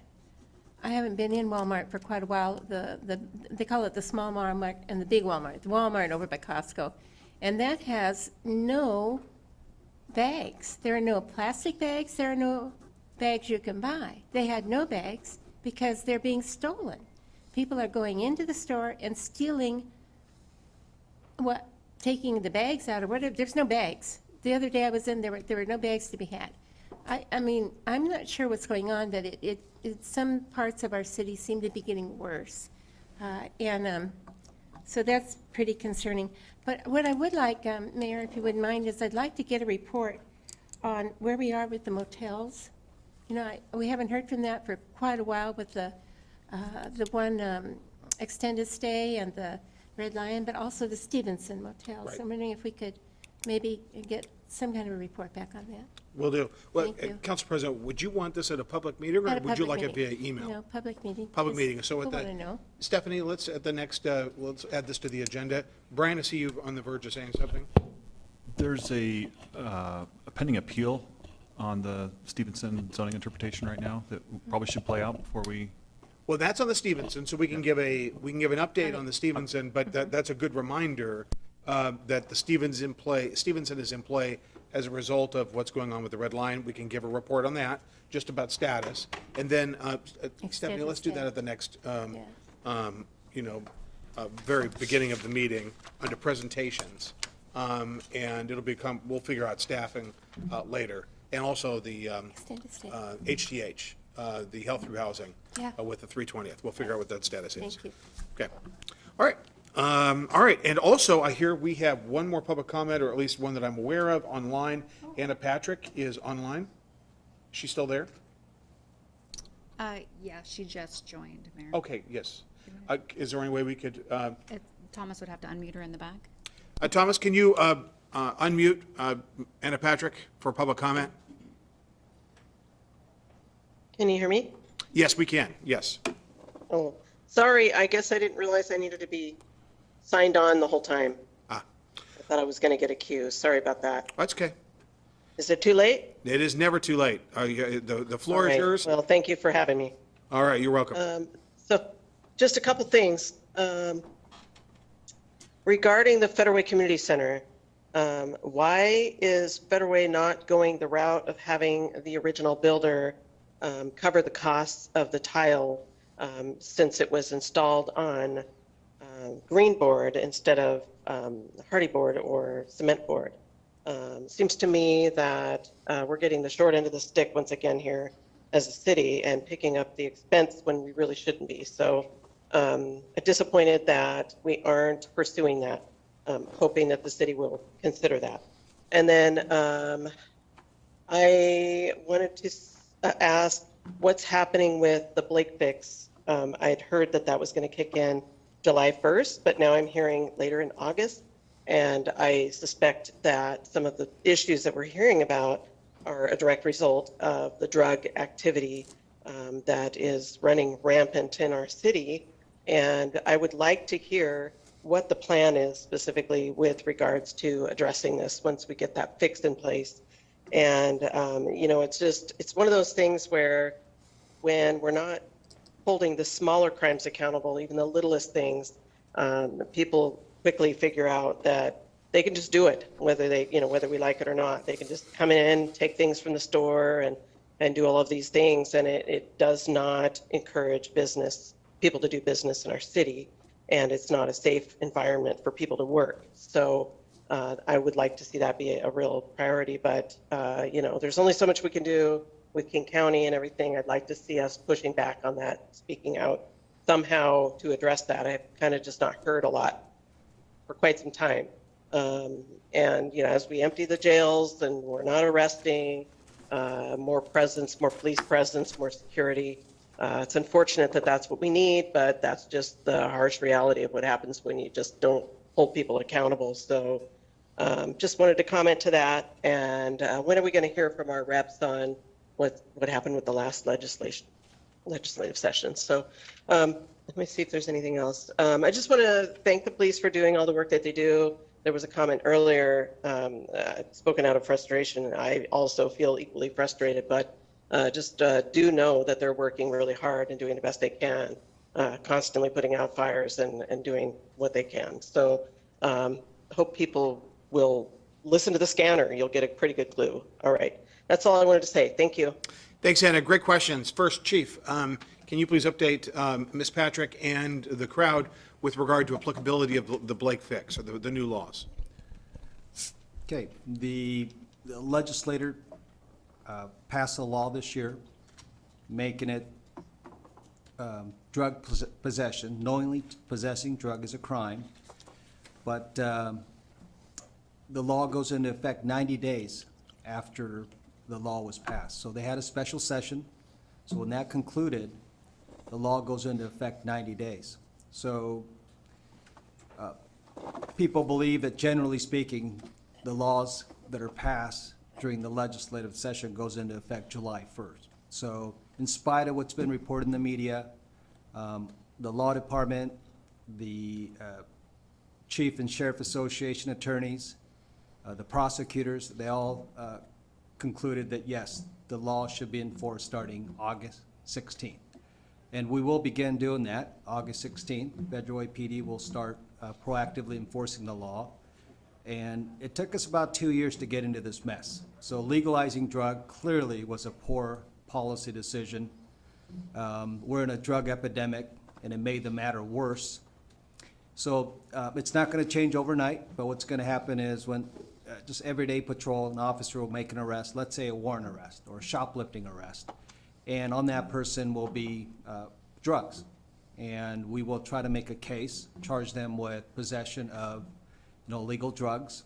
That'll get that person into the system, whether they're booked or cite and release. The bottom line is we're going to get them into the court system so there's some accountability for treatment. And if treatment is not a good option for them, then incarceration. But bottom line is we will make proactive steps. If people are openly doing drugs, we'll make some arrests doing that as well. We might even do emphasis patrols, sting operations. But bottom line is we're going to start enforcing it. But it isn't going to happen overnight. It will take some time and probably year plus for things to really turn around in all our communities. Because I think most law enforcement agencies, most communities are going to enforce this law. So it'll take some time. But the state lawmakers made some right policy decisions, and it gave us some opportunity to start correcting this problem. Very good. Thank you very much. Okay. All right. Then, with regard to the community center, Ms. Patrick, I had the very same exact concern. I've talked to members of the community. Ryan, can you talk to us about obviously our community center is now 16 years old. It opened in 2007. Why is the original builder not on the hook for this? So, construction defect law is very complex. That's something that Is your that's something that we are looking at, but odds are that either the statute of limitations has run or the builder is out of business. There is also the added issue of there was a settlement about known defects in the construction of this building that was entered at the time of construction, and I've had very little success so far finding out what the details of that settlement were.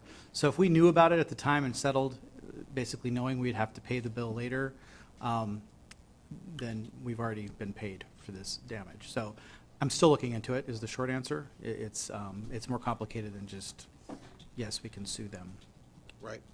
There's significant rot in these walls. John, would you like to speak to that? I think you've summed it up. There's real problems in the locker room areas. We know why. We've had a professional project management consultant group come in and provide us with a full assessment of where the facility is and why it's likely there. And it's a difficult environment. It's obviously a wet environment. There were probably issues with the original design of the capacity for the air controlling mechanicals in the place, as long as in addition to lack of dehumidification capacity of our HVAC system. So it keeps it wet. It's a humid, hot, wet environment. And if you don't deal with air handling properly in those areas, that water stays there. It appears that maybe some grout failed. There's many things, and Brian will be likely talking about it a little bit more this evening, as will I. Who did the PowerPoint presentation at the committee level? Because this item is going to get pulled off consent here in a few minutes. Do we have that PowerPoint ready for the full council? I did not prepare the PowerPoint again tonight for this. However, we're prepared to talk about it. Did Jason? Jason presented it. Do we have? And I can't remember. We're going to need that exactly. PowerPoint in about 5 minutes. So Let me work with Thomas. Yeah, get it. So we need that. Deputy Mayor? I just had a question, but if we're going to be discussing it at Yeah, that point, then we are. I'll wait. We are. Brian, we're looking for the PowerPoint for the committee level for the community center. So we're going to get to it here in just a few minutes. All right, with that, thank you, everybody. Great. Thank you, Ms. Patrick, for your comments. Timely and on point. Actually, oh, you've got it?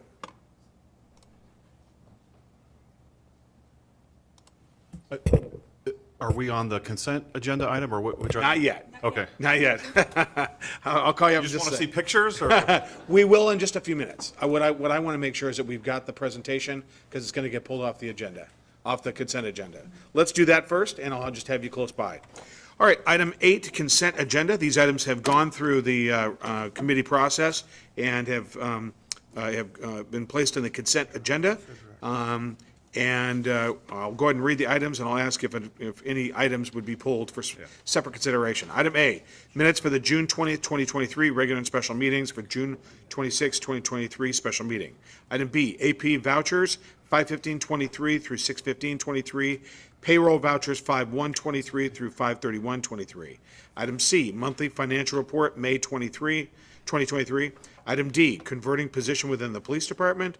Item E, request to allocate funds for the renovation of the Federal Way Community Center locker rooms. It says locker rooms, but it means locker rooms. Item F, the Sahali Sacagawea track replacement ARPA fund reallocation. Councilmember Tran, was there a motion you were going to make with regard to at least one of the items? Yes, Mr. Mayor. I move to pull item D, converting position within the police department. Second. Well, actually, we don't need a second for that. We're having it pulled for separate consideration. Are there any other council members that wish to pull an item off? Councilmember McDaniel? I'd move item E pulled for separate consideration. Okay, and that is the request allocates funds for the renovation of the Federal Way Community Center. Obviously, that's what we're working on the PowerPoint for that. Okay, that leaves items A, B, C, and F. Council President Kochmar, do you have a motion with regard to those items? Thank you, Mayor. I move to approve consent agenda items A through C and item F for approval. Is there a second? Second. But a motion, a second with respect to A through C and item F. Is there any discussion? All those in favor? Aye. Opposed? Those matters pass unanimously. Converting position within the police department, this was a request made by the police chief. There's a different track that they're going to be taking. I passed through committee, but it had already made it on to the consent agenda. Is there any opposition to just allowing this to fail for lack of motion or lack of action? Okay, hearing that, I think there's consensus. No action will result in it, essentially, that proposal dying. We'll bring it back through committee through the normal course about sort of a different tack to take on that issue. And that's about sort of personnel changes and structure changes within the police department and about how to handle their full-time equivalents, FTEs. Okay, now we're on to item E. And Brian, do we have the PowerPoint ready? Yeah. All right. Why don't we just go ahead, let's just proceed as if the item had been on council business. Let's move forward with the request for the community center.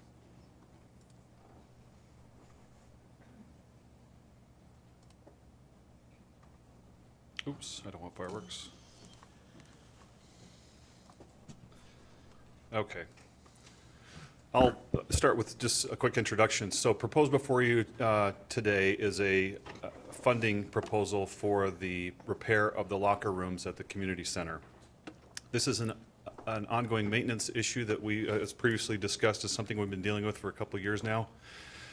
Staff has been able to manage the damage for the time being with some short-term fixes. It came to a point where we felt it was appropriate to bring in a third-party viewpoint of the situation, someone who's expert in the field. They did an analysis, and here are the results of some of the pictures that they took. This is the locker rooms showing some of the rot that you can see. This is in the family cabanas right here, where you can see some of the damage taking place. This is in the,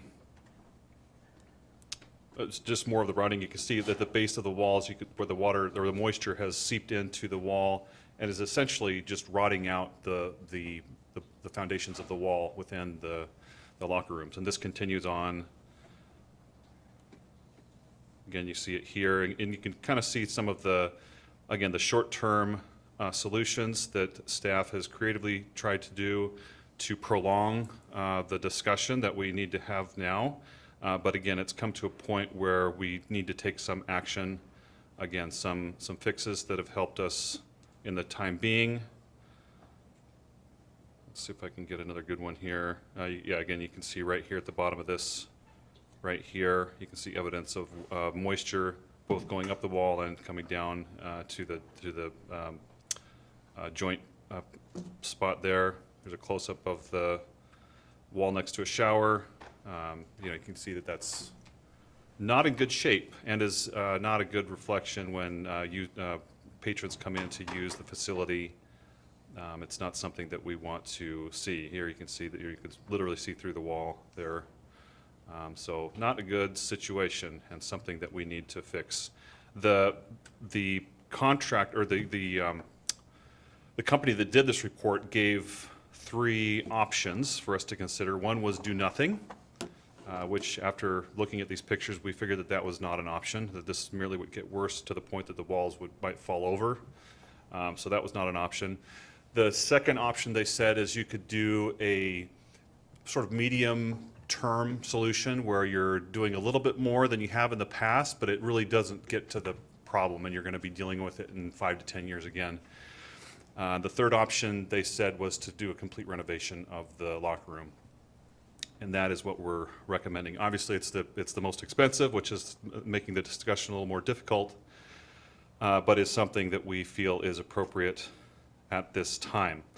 So I'll stop the pictures here and go on to the funding proposal. And that is, previously the council had talked about the remaining ARPA funds to go towards converting the natural grass at Celebration Park into artificial turf. And that is something that we feel this time could, if we could find some other funding sources to make that happen, then, and use the ARPA funds for this locker room, then it could provide an immediate funding source for the locker rooms to be done sooner than later. There's timing associated with the ARPA funds where we need to appropriate them and spend them, and this fits in the timeline that we need have for this locker room. So that is the proposal: is to spend the ARPA balance for the locker rooms, and also I should mention, and this is in the report, that we have 3 boilers to heat the pools. One of them is currently offline. It needs to be upgraded.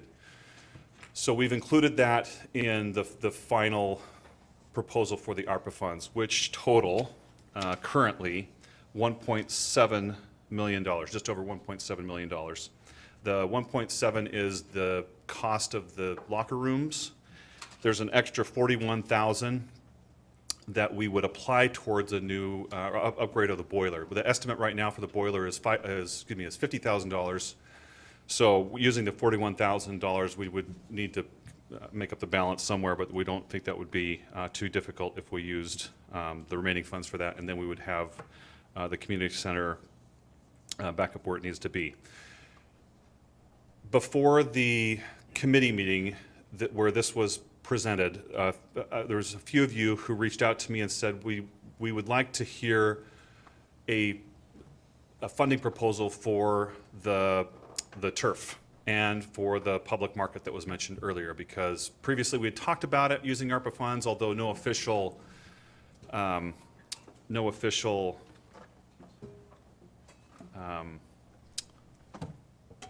decision had been made by the council.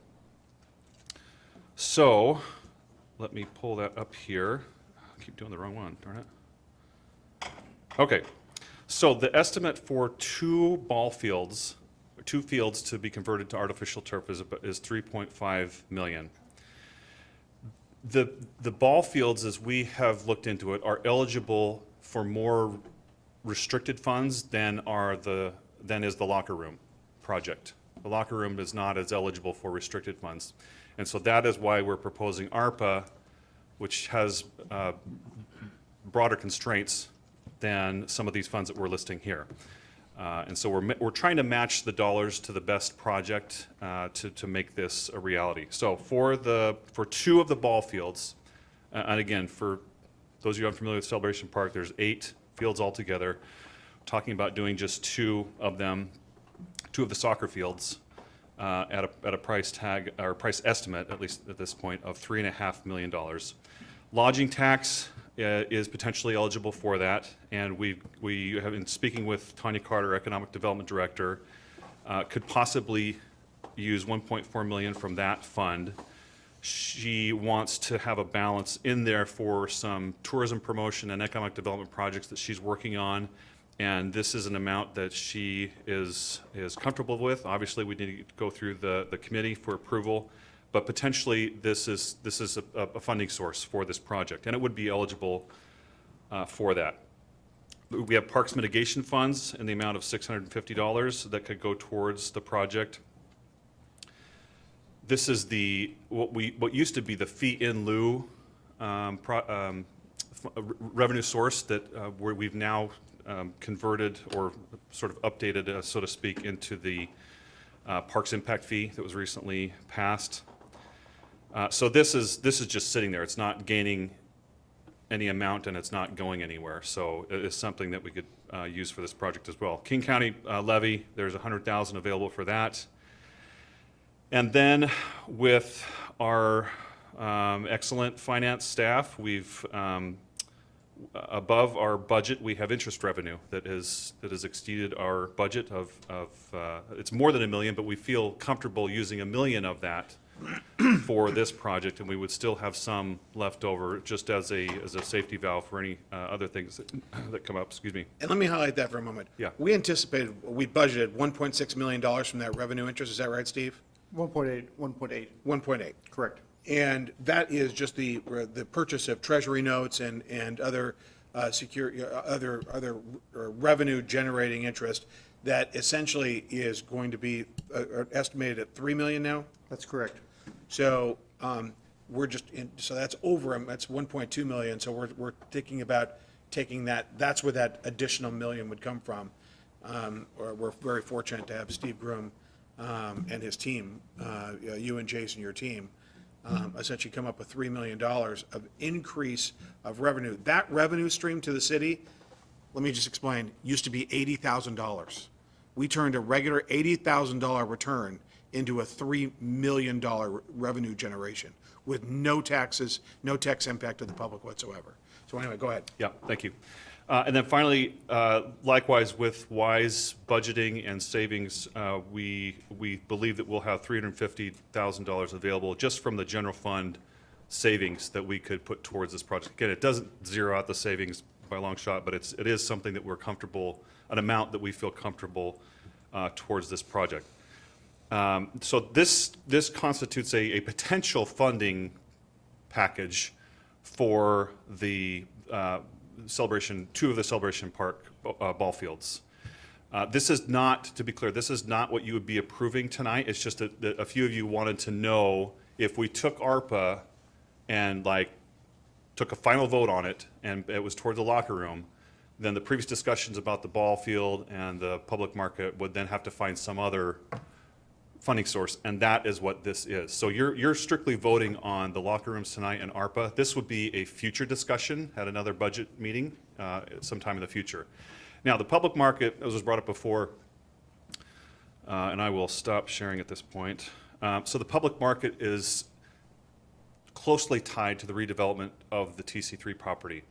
And community development is commencing some community meetings regarding the redevelopment of TC3 and what the community input is. And part of that input is how does a potential public market fit into the redevelopment of TC3. We believe it's prudent to wait for those discussions to finalize, which we anticipate would be in September, before we start talking about funding a feasibility study. Not to say that it doesn't happen, but we believe that there's valuable input yet to be had or received from the public, and then we can determine what it is we're trying to make feasible. Because right now it's conceptual, so we want to have that input, and then if there's support to move forward with that, then we can do the study. But right now, we don't believe we should hold ARPA for something we don't know yet, and we have an immediate need for for the locker rooms. And the two aren't, it's not a zero-sum game. Like, we do the locker rooms, and it's not like we can't do these other things. It's just that this is something that we need to move on. We believe that we need to move on quickly and then have another discussion about the ball field and the public market.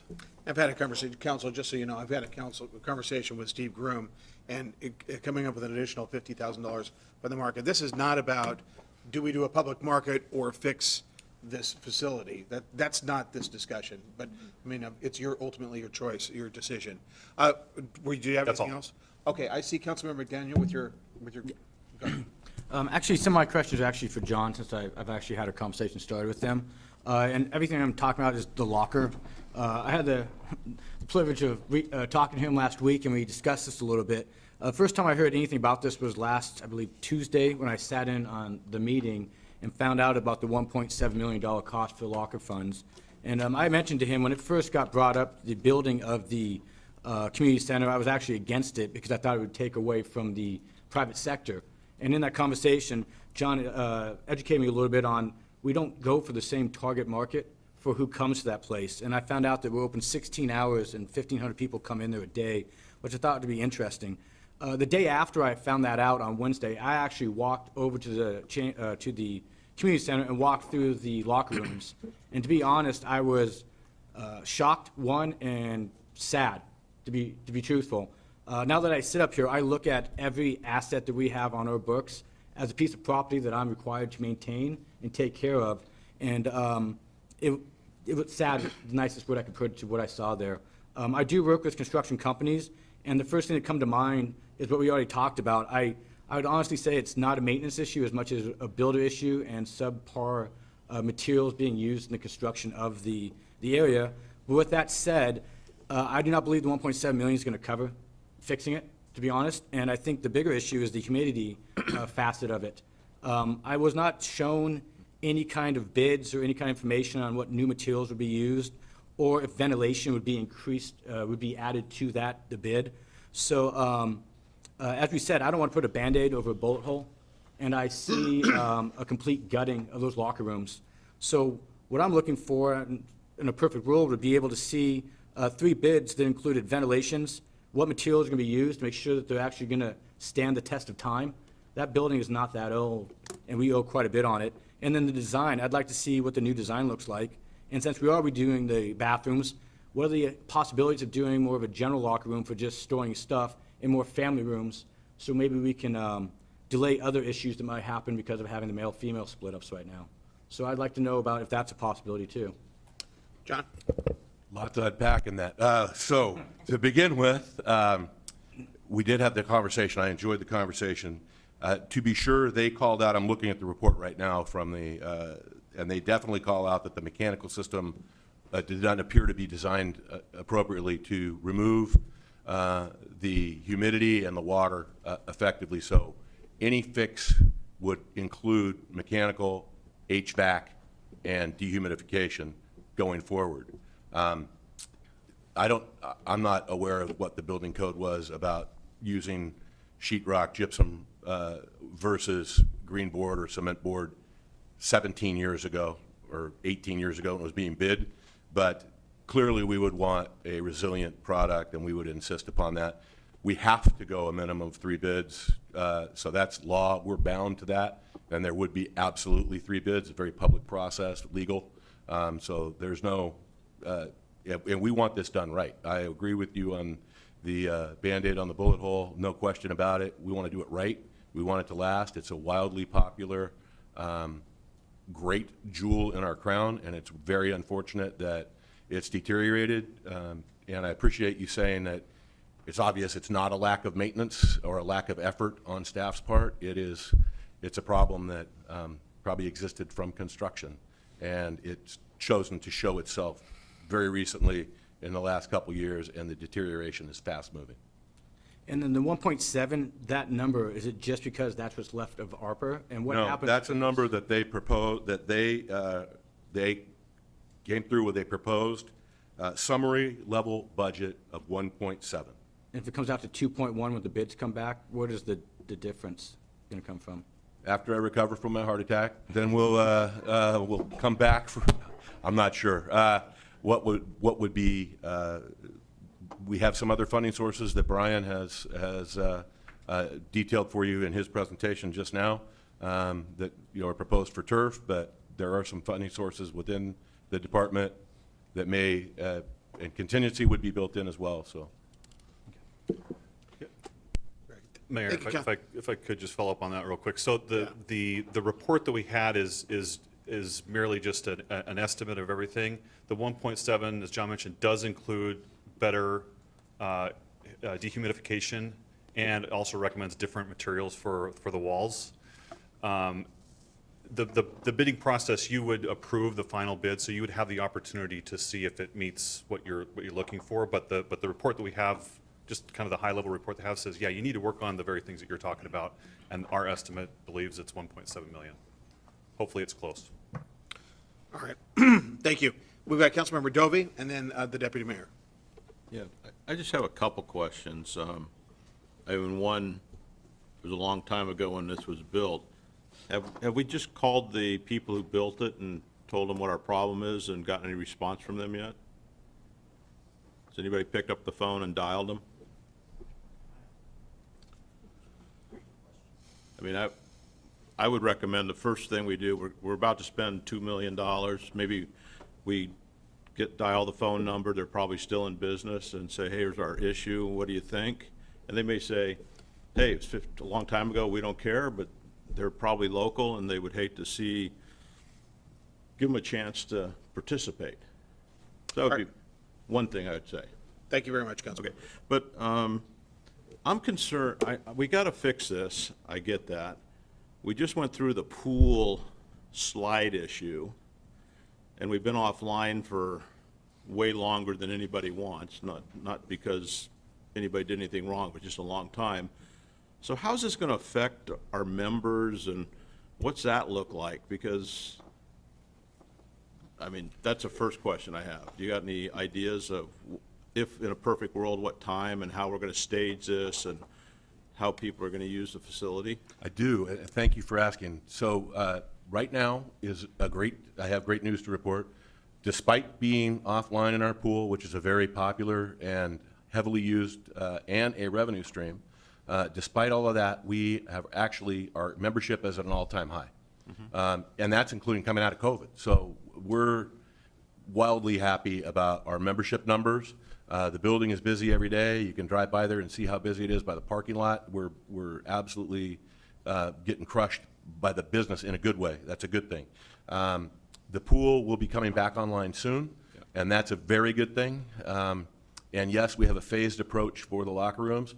So the pools would be open for swimming, and we would phase it. So for instance, we may do the women's locker room first, and the women would be able to use the family cabanas while the women's locker room was offline.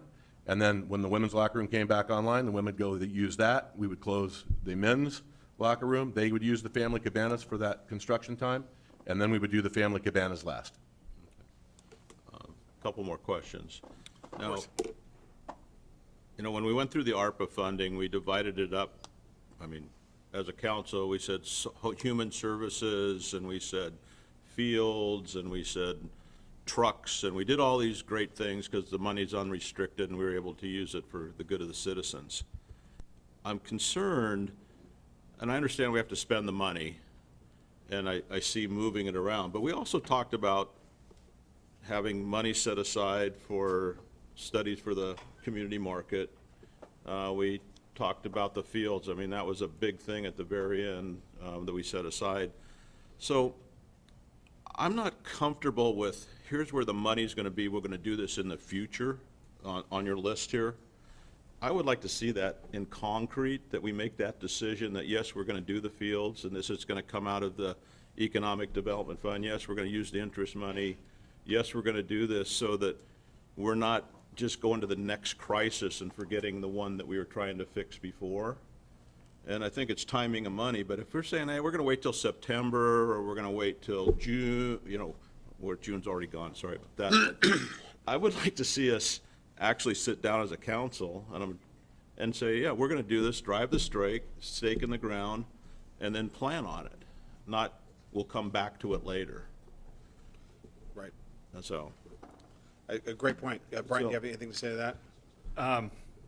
Yeah, I guess the one thing I would say is that the council talked about the ball fields in the public market, and they set it aside in a, well, we're not collectively supportive of this, but we want to talk about it later I accounts. had a different impression than that. We didn't vote on it, but there were more than 4 people up here who said, yeah, that's a good idea, we should do it, and it's timing.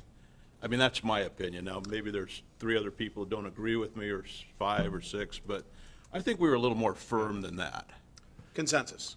I mean, I think you felt that there was a consensus, Councilmember? I felt we had a consensus but we decided that we were going to fund the human services, because that was a big issue, and we put a lot of money there, and we came back with all the things that we did in Public Works and everywhere else, and these other projects that have been going on for years, putting turf down on 2 soccer fields at Celebration, and talking about, innovation with the TC3 and setting some money aside for the community market.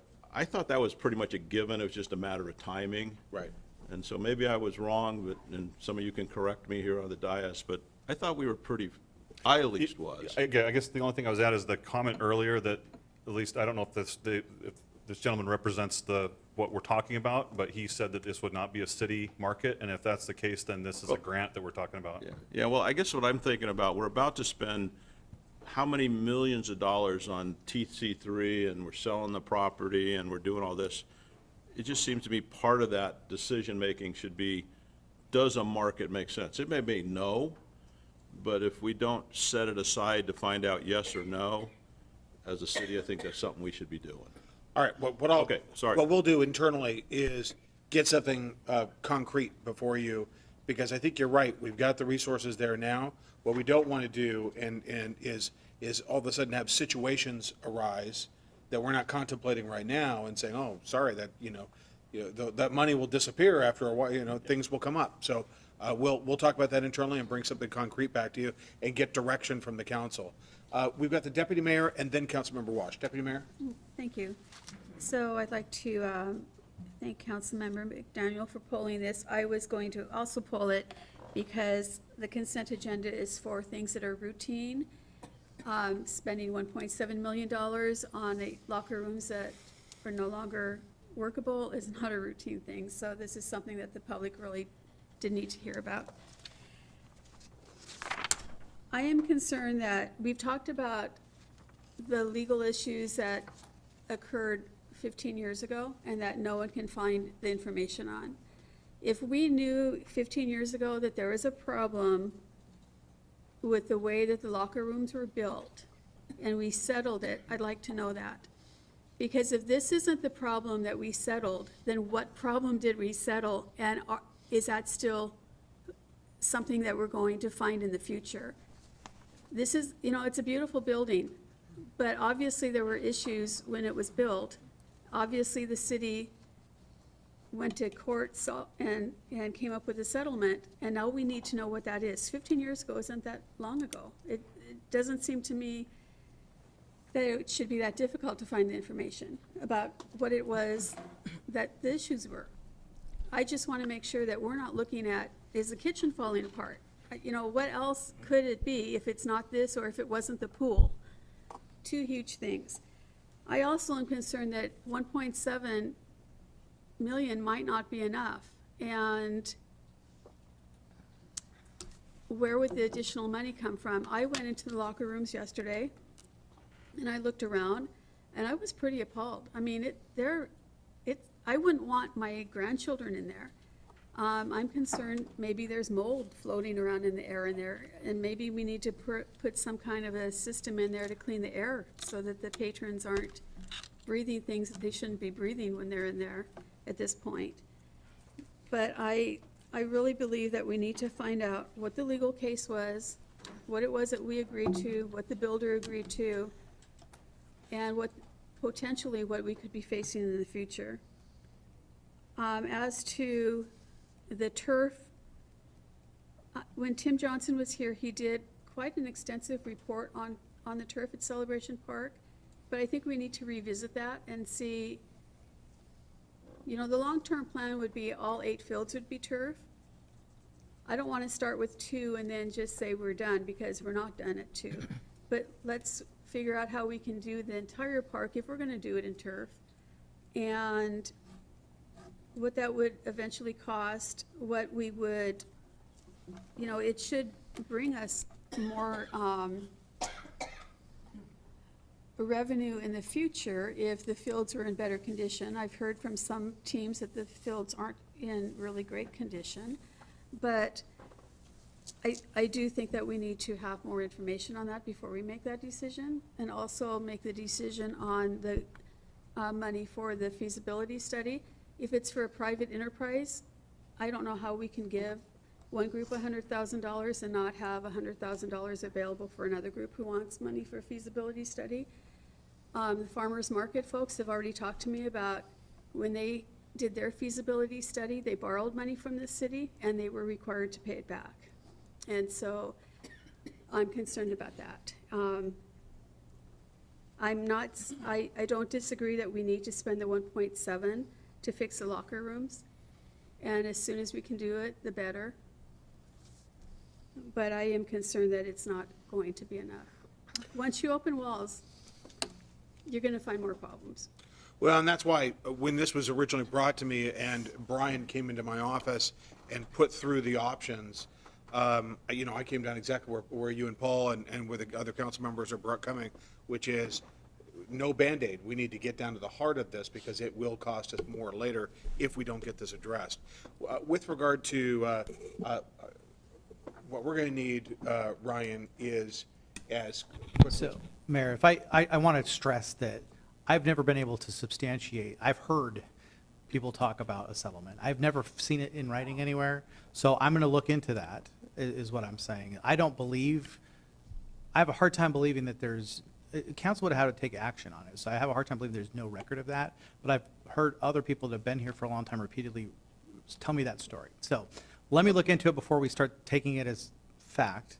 I do agree, and we haven't talked about this, but the way you find out if a building is sound is you do an envelope study. So we've done that for this one part of the building, regardless of what any settlement that did or did not happen.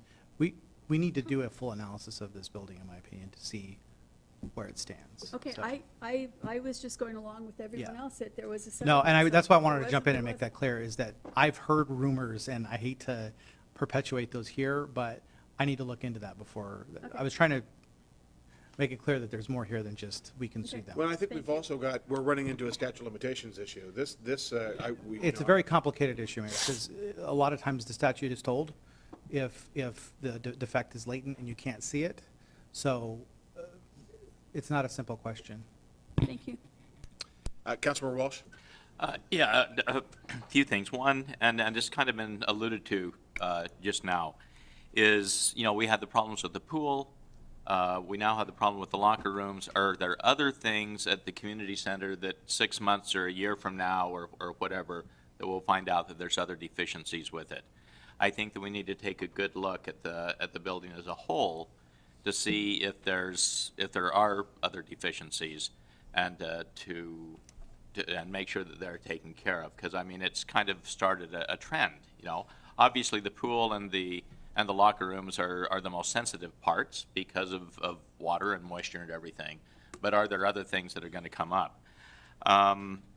One thing that I, Brian, in your comments, you're saying that the remainder of the ARPA funds, I think that we need to be clear that there are still other ARPA funds that have been directed towards human services that haven't been specifically allocated. That's correct. Yeah, And so this when is we're just talking the appropriate. remainder, Yeah. we're not talking about those funds that Yes, will be those directed were towards not- human services. Okay, We're- all right. we're only- Just wanted to clarify, because so that nobody has that impression. Yes, that is correct. And then, as I see it, I think that the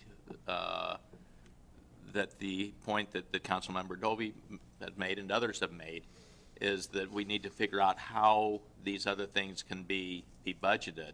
And I think that we need to make that a priority. And I would like to suggest that is it feasible that staff for our August meeting, and basically a month, come up with a more of a concrete plan on, I mean, you have the parts put together here, but something that we can start to take some action on for the funding of these other programs and discussion of whether we want to fund them. I mean, I'm with Jack that I was under the impression that it was that the consensus was we were going to, but I think that we need to make that more concrete.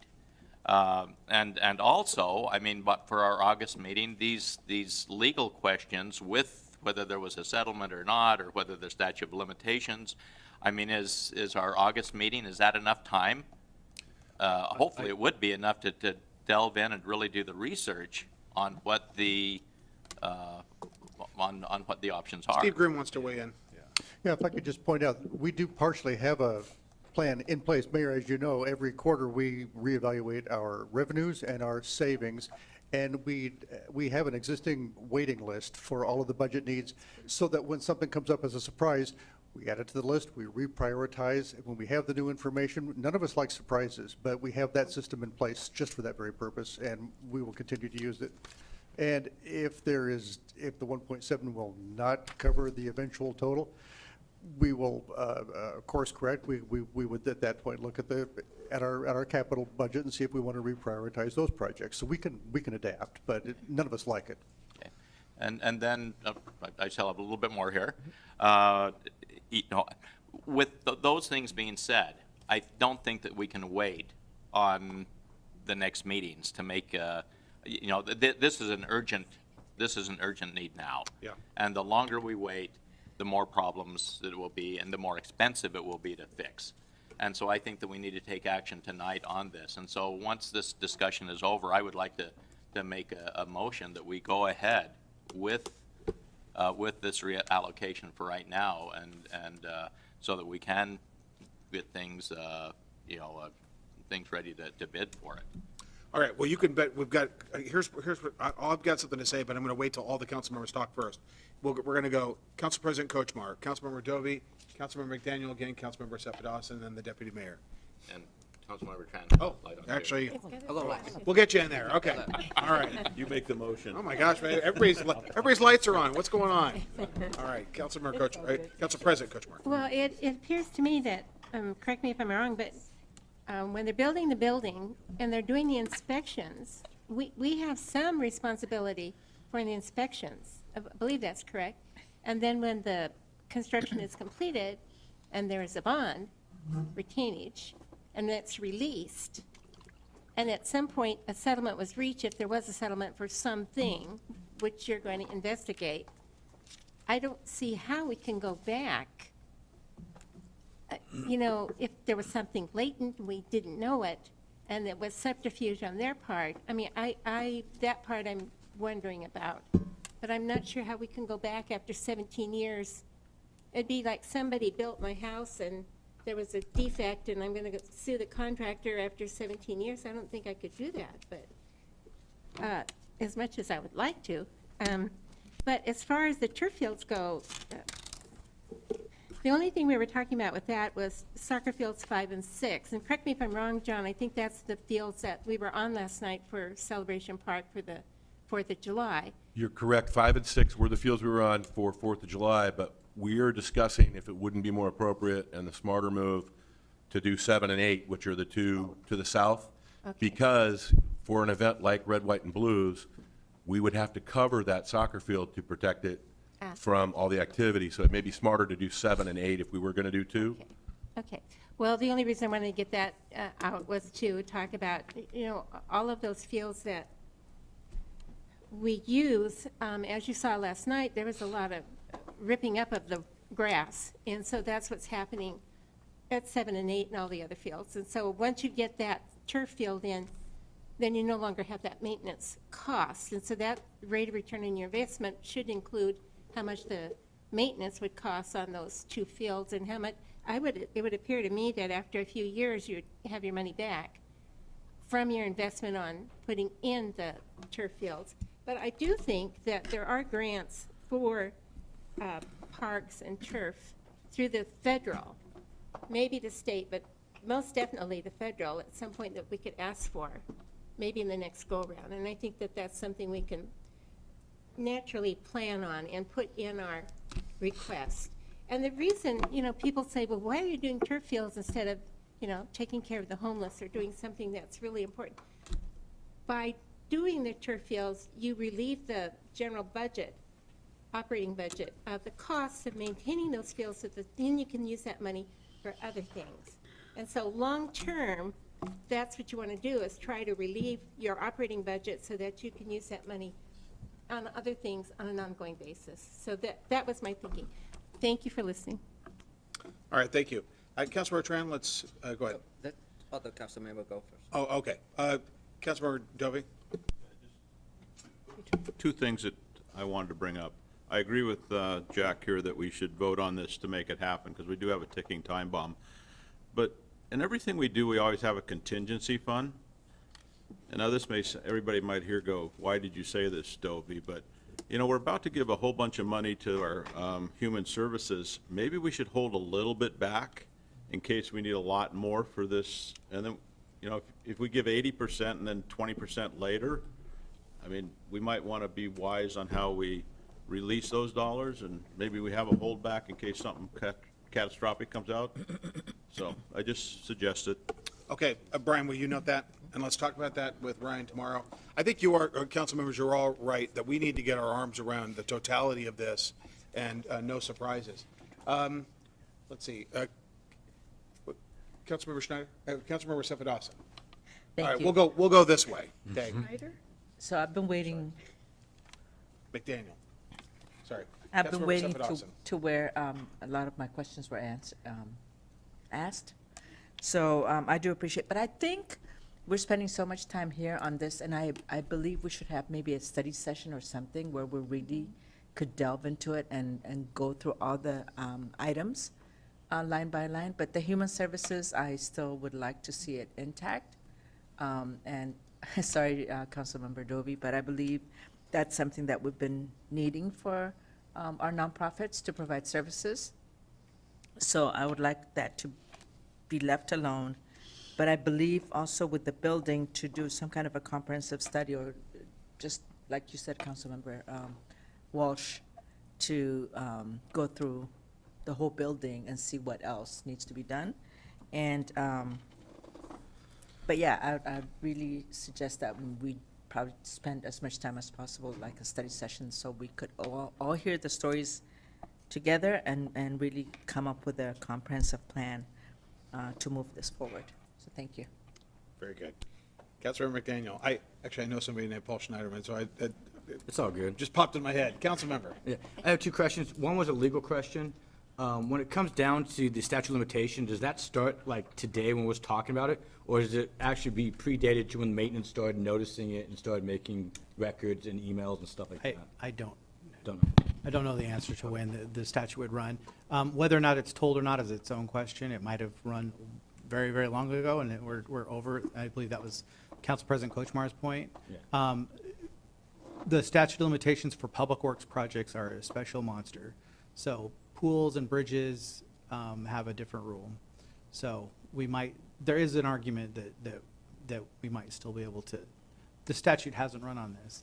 Gotcha. I can't answer that from the dais, Works for me. is the bottom line. And the second was, the fields we're talking about putting the AstroTurf down on, are they public or are they for rent, or what's the, I'm not used to those fields, so how do those fields operate? John? Yes, they're public park, so people could play on them, but they're also rentable. So we would be doing tournaments, league play. Federal Way Youth Soccer uses them quite a bit, and they pay a rental fee, as do others. So to Council President Kochmar's point, maintenance would be sharply reduced. It's not zeroed out, but it's sharply reduced because you're not mowing it and you're not watering it and you're not punching it and you're not fertilizing it. You do have to still maintain it, but it's a much less cost. But revenue goes up because of playability. The window of playability becomes 12 months instead of 6 months or 7 months in a good year. It's 12 months, and because of the proximity of Celebration Park, not being around a lot of homes, we can go later at night at that park than we can go anywhere else, including potential for all night. And security, the added bonus is the more people you have doing good stuff in the park, late at night, the less people you have doing bad stuff in your park late at night. So that's a good thing from a security point. Okay, great. Deputy Mayor. He can go next. Okay, Councilmember Tran. Okay. Thank you, Mr. Mayor. You guys are ping-ponging me. All right, go I've ahead. already spoken once. so- All right. So this item came to my committee last Tuesday, and I want to explain the reason why I approve it and the council president as a sit-in voting member approve it. So the public know why we did what we did. So the thing that we look at is, number one, is the safety, right? The second reason is this facility is the revenue making, they make money. If we cannot operate safely, nobody come. There's no money coming in. And the other thing is with this water damage, like Mr. JW over here mentioned, I like to call you JW because the brand of the hotel that my wife loves is JW. Hey, I will consider that a compliment. Yeah, Very big compliment. absolutely. Yeah, absolute compliment. The That's gonna be, high-end that's gonna be catchy. brand name, right? So the sooner we fix the problem, the cheaper it will be. So those are the reasons why my committee approved this item to move forward to the consent agenda. When I look at this thing, when I look at the ARPA money, it's like running the household budget. So every year we go to work, we make money, and we set aside some money for saving, for vacation, or to buy a new car or whatnot. Well, we want to buy a new car, but then something happened in the house, right? The heater died, the air conditioner died. So now we have to focus on that to fix those things first before we buy a new car. So that's the logic behind the reason why we did what we did. So I would hope the council will approve this matter to move forward as quickly as we can. We still have time to talk about the ball fields, the farmer market, the public market at a later date. But we need to move as quickly as we can. Thank you. Very good. Thank you very much. Deputy Mayor. Thank you. I just wanted to bring up the idea of grants for the ball fields, because I know we did go to Washington DC twice now asking for money for grants. And maybe the third time will be a charm. I mean, if we continue to ask, they're going to listen to us at some point. Also, there is a webpage for public markets, not farmers markets, because they are not the same thing. And it talks about USDA has several programs to help plan public markets. For example, the FMPP, whatever that program is, provides $100,000 grants for planning. When Tim Johnson was here, he and I did help put together some grant opportunities for the public market. That was before they had their 501c3. I don't know if any of those grant opportunities still exist, but maybe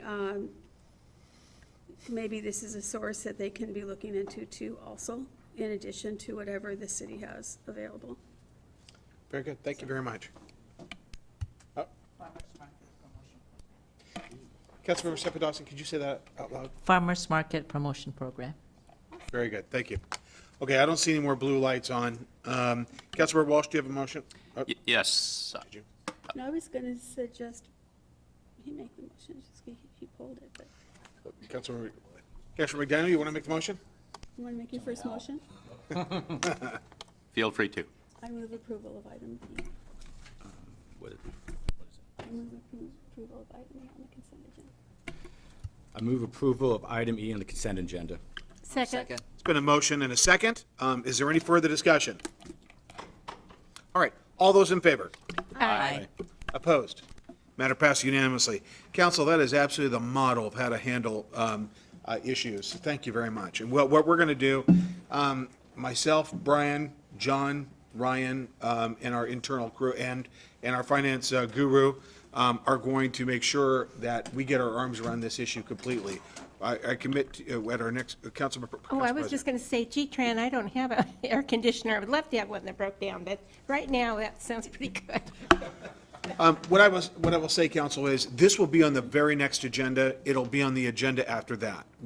For the next couple meetings, we're going to get our arms around this issue legally, practically, facilities-wise. And, you know, there's a concept that they talk about in AWC and in local government, which is no surprises. And so I think that's what I'm hearing from the council right now, that we're going to get down to the bottom of it. Oh, and economic development with Tanya as well. Tanya, did you have something to? Thank you, Mayor. I just wanted to mention, respond to Deputy Mayor Honda's comment. There is some ARPA money on the economic development side that is set aside for for grant funding consultant. And so that is something that I have been working on, and it's something as far as the ball fields go and other projects, what the task of that person will be to find alternate sources of grants in addition to federal funding, because there are probably some grants that are out there that may be appropriate for ball fields and other things that might be on the list. So it is on economic development's radar, and just wanted to let you know that. All right, great. Thank you very much. All right, we're on it. As I used to say, like blue bonnet. One question. You know, because we've talked so much about the ball fields and the public market funding, is that going to be coming to a meeting coming up soon? Yes, yes. Because these are two different They are. issues. They are, but we've made a commitment here publicly, and I think there's general consensus that we need to find this money, move it up, move it forward, and start really, you know, moving forward on these things. Councilmember Seth Dawson. Yeah, so where does that leave the request to look at the whole building? Just to make sure that there's no surprises? Yeah, it's on here. And also some kind of bring back to the council the budgetary items on all these issues to make sure that everything. Could you restate that, please? Yeah. That's why I'm slowing down. Yeah. I forgot my question. Oh, yeah. Looking at the whole building, the community center as a whole, just to make sure that there are no surprises, like you That's just right. said. Yep. So it would be great if that is still going to happen. Yep. That's It part is. of what we talked about, and also maybe take a longer time to just go over what we've agreed to, and then what we're not doing now, and what we're holding for later. Will do. Thank you. John? Thank you. Yeah, just to assure you, we are working to get a full building envelope study, as Ryan mentioned, on that building. We're working with the company right now to get into an agreement to do that full building, from the roof all the way to the foundation and everything in between. Well, council, we're going to do what we do with my management team meetings. When we've got a major issue that, whether it was the park or the PAC or what we called TC 1, 2, or 3, on management team, we had permanent items. Let's keep this as a running item that we talk about in presentations, give you an update, because, you know, we built this 16 years ago, or we okayed it 17 years ago. It was open 16 years ago, and we bonded $20 million of it. So it's a major asset for our community. So let's keep this on for the foreseeable future, and we'll give those updates. All right, so let's move on to our next item. Council, is there any appetite for like a 5 or 10 minute resource, or should we power through? Let me just get your consensus. Let's go through. All right, JW, we're on it. Okay. All right.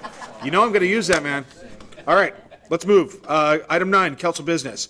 Item A, proposed 2023-24 collective bargaining agreement with Teamsters Local Union Number 763. We'll have a staff report from Vanessa Audette, our Human Resources Director. Vanessa, the floor is yours. Good evening, Mayor, Deputy Mayor, Council President, and Council members. I'm here before you tonight asking the policy question, should the City Council authorize the Mayor to execute the proposed collective bargaining agreement with the Teamsters Union? This is our local 763 group representing Public Works and Parks Maintenance employees. For a little bit of background, our current agreement expired December 31st of 2022. We began negotiations back in September last year, and unable to reach agreement, entered into mediation with the state mediation agency. Tentative agreement was reached through those negotiations in April of 2023, and just last week, the bargaining unit voted unanimously in support of this contract.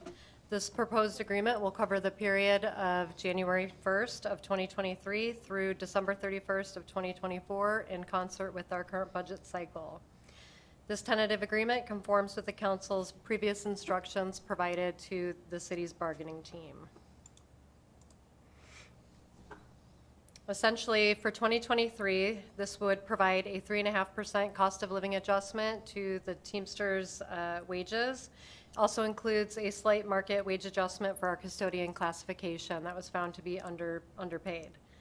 We're also slightly increasing the standby hourly rate and the annual boot allowance for employees, and providing a one-time, upon ratification, incentive payment to each member in the bargaining unit under the encampment cleanup of $1,500 per member. The total cost of the 2023 contract is about $769,000 above the prior year contract. However, please remember that includes the council authorized addition of 7 maintenance workers in last year's budget. In 2024, Teamsters will receive a 3% cost of living increase on January 1st and another 1% increase on July 1st. The total cost of the 2024 contract over the 2023 contract is about $252,000. The mayor's recommendation is to approve the 2023-2024 collective bargaining agreement. Do you have any questions? Deputy Mayor, do you have a question? Thank you. Have the 7 employees been hired that be approved? No, we are currently working, I think we are advertising the mechanic positions. I think our vacancies are all posted, with the exception, I think EJ wants to speak to those. I think 5 of the 7 are filled, and the other 2 are actively being recruited, as Okay, thank you. Nessa mentioned. Great. Okay. Any other questions? All right, Council President Kochmar. It is with pleasure I move approval of the proposed 2023-2024 collective bargaining agreement with Teamsters Local Union Number 763 and authorize the mayor to execute said agreement. Second. There's been a motion, a second. Is there any discussion? All those in favor? Aye. Opposed? Matter passes unanimously. Thank you, Vanessa. Thank you. Good Thank you. night. Great job, Vanessa. Item B, ratification of council committee appointments for council member, for council position number 2. That's Council Member McDaniel. Deputy Mayor Honda. Thank you. Councilmember McDaniel is replacing Councilmember Norton, who is on the FEDRAC and the PRHSPSC committee. And we would like to recommend that he take her positions on those committees. So I would move that I would move to ratify the appointment of Councilmember McDaniel as a member of the FEDRAC and PRHSPSC as proposed. Second. Been a motion, a second. Is there any discussion? All those in favor? Aye. Opposed? Matter passes unanimously. Congratulations. Congratulations, Councilmember. Item C, appointment to the Lodging Tax Advisory Committee. Councilmember Asefa Dawson. Do we discuss this first, or? You could just make the motion. Just go ahead, okay. Yeah, just, All right. I move to appoint Darcy Pickett to the Lodging Tax Advisory Committee as a voting member for a term to expire October 31, 2025. and was that the result? Oh, is there a second? Second. Second. And was that the result of the appointment, the interview today? All right. All right, there's been a motion, a second. Is there any discussion? Councilmember Walsh, or you're just ready? I Deputy- thought Darcy was Darcy Pickett would be a good member of the committee. She had a great interview. All right, thank you. All right, did you have? Just Okay. waiting. I just see your microphone on. All right. All right, there's been a motion, a second. Any discussion? All those in favor? Aye. Opposed? Darcy's appointment is confirmed. All right. Item 10, ordinances, second reading and enactment. Item A, Council Bill 853, ordinance view protected code amendments. Would the city clerk please read the ordinance title? Council Bill 853, ordinance view protection code amendments, an ordinance of the City of Federal Way, Washington, relating to incorporating view protection as a zoning overlay affecting limited properties in the city center core CC-C and city center frame CC-F zones, amending Federal Revised Code 19-05150, 19-19010, 19-190-020, 19-190-060, and adding a new chapter, 19-245 Federal Revised Code, including section 19-245010. All right, Councilmember Dovey, do you have a motion? I move approval of the proposed ordinance. Second. All right, there's been a motion and a second. Any discussion? All those in favor? Aye. Opposed? Matter passed unanimously. Item B, Council Bill 854, Ordinance Title 18, Accessory Dwelling Unit, ADU Code Amendments. Would the city clerk please read the ordinance title? Council Bill 854, Ordinance Title 18, Accessory Dwelling Unit, ADU Code Amendments. An ordinance of the City of Federal Way, Washington relating to accessory dwelling units, amending Federal Way Revised Code 18-55040. All right, Councilmember Dovey, do you have a motion? I move approval of the proposed ordinance. Second. It's been a motion and a second. Is there any discussion? All those in favor? Aye. Opposed? Matter passed unanimously. Item C, Council Bill 855, Ordinance Title 19, Accessory Dwelling Units, ADU Code Amendments. Would the city clerk please read the ordinance title? Council Bill 855, Ordinance Title 19, Accessory Dwelling Unit Code Amendments. An ordinance of the City of Federal Way, Washington relating to accessory dwelling units, amending Federal Revised Code 19-05010, 19-05040, 19-15020, 19-30085, 19-95060, 19-1051010, 19-130-240, 19-195-180, 19-200-180, 19-250-170, 19-265-010, 19-270-030, and repealing Federal Revised Code 19-265-020. All right, Councilmember Dovey. Yes, I move approval of the proposed ordinance. Second. There's been a motion and a second. Is there any discussion? All those in favor? Aye. Opposed? Matter passed unanimously. Okay, now we're on to council reports. Since it's the first meeting of the month, we'll start at position number 1, Councilmember Sepidal. Thank you, Mayor, and this was a great meeting tonight, and I really appreciated the fact that we could talk about all these things and come to some kind of a conclusion. So thank you, and I just want to say welcome, Councilmember McDaniel, and I look forward to sitting next to you and having a good council. And so welcome to the fold. And with that, I end my report. Very good. Thank you, Councilmember. Councilmember McDaniel, for your first council report. Thank you to the council for having me come on. I look forward to the time I'll spend with you guys and reading a lot of emails and reports. So thank you again. All right, thank you. All right, Councilmember Tran. Thank you, Mr. Mayor. I just want to take this opportunity to welcome Councilmember Paul McDaniel to FedRec Committee. Just so you know, Paul, FedRec is the most loved committee. Sorry. Everybody knows it. We have all the money. Just ask JW. All right. I'm going to wear that out, man. All right, Councilmember Walsh. All right, and I would like to welcome Councilmember Paul McDaniel to the council and also to the Parks, Recreation, Human Services, and Public Safety Committee, to put it all in one thing, and which is the most loved committee because, hey, parks are wonderful. And public safety is the most important thing in the city. So no offense, so anyway. Also, speaking of public safety, I think that one thing that it would be well to add to a future agenda, there was discussion of having a report on the hotels. I think there needs to be a discussion of, is there any way that in the extended stay, since there are going to be the drug addicted homeless staying there, that we can actually get treatment for them there instead of an actual treatment, a proactive treatment for them. And I think that's something that's needed. I think we need to take a look and see if there's any way that we can get state funds for it, working with the county with it, and really investigating to see what can be done to help that segment of the population, rather than just give them a place to, a dry place to slowly commit suicide. So, anyway. You bet. Okay, And well, thank you. we'll look into that. Thank you very much. Councilmember Adobe. Yes, and welcome, Paul, for joining the dais up here. Thank you for being here. I have a question, and my wife listens to one radio station in her car, and I listen to another one in my car.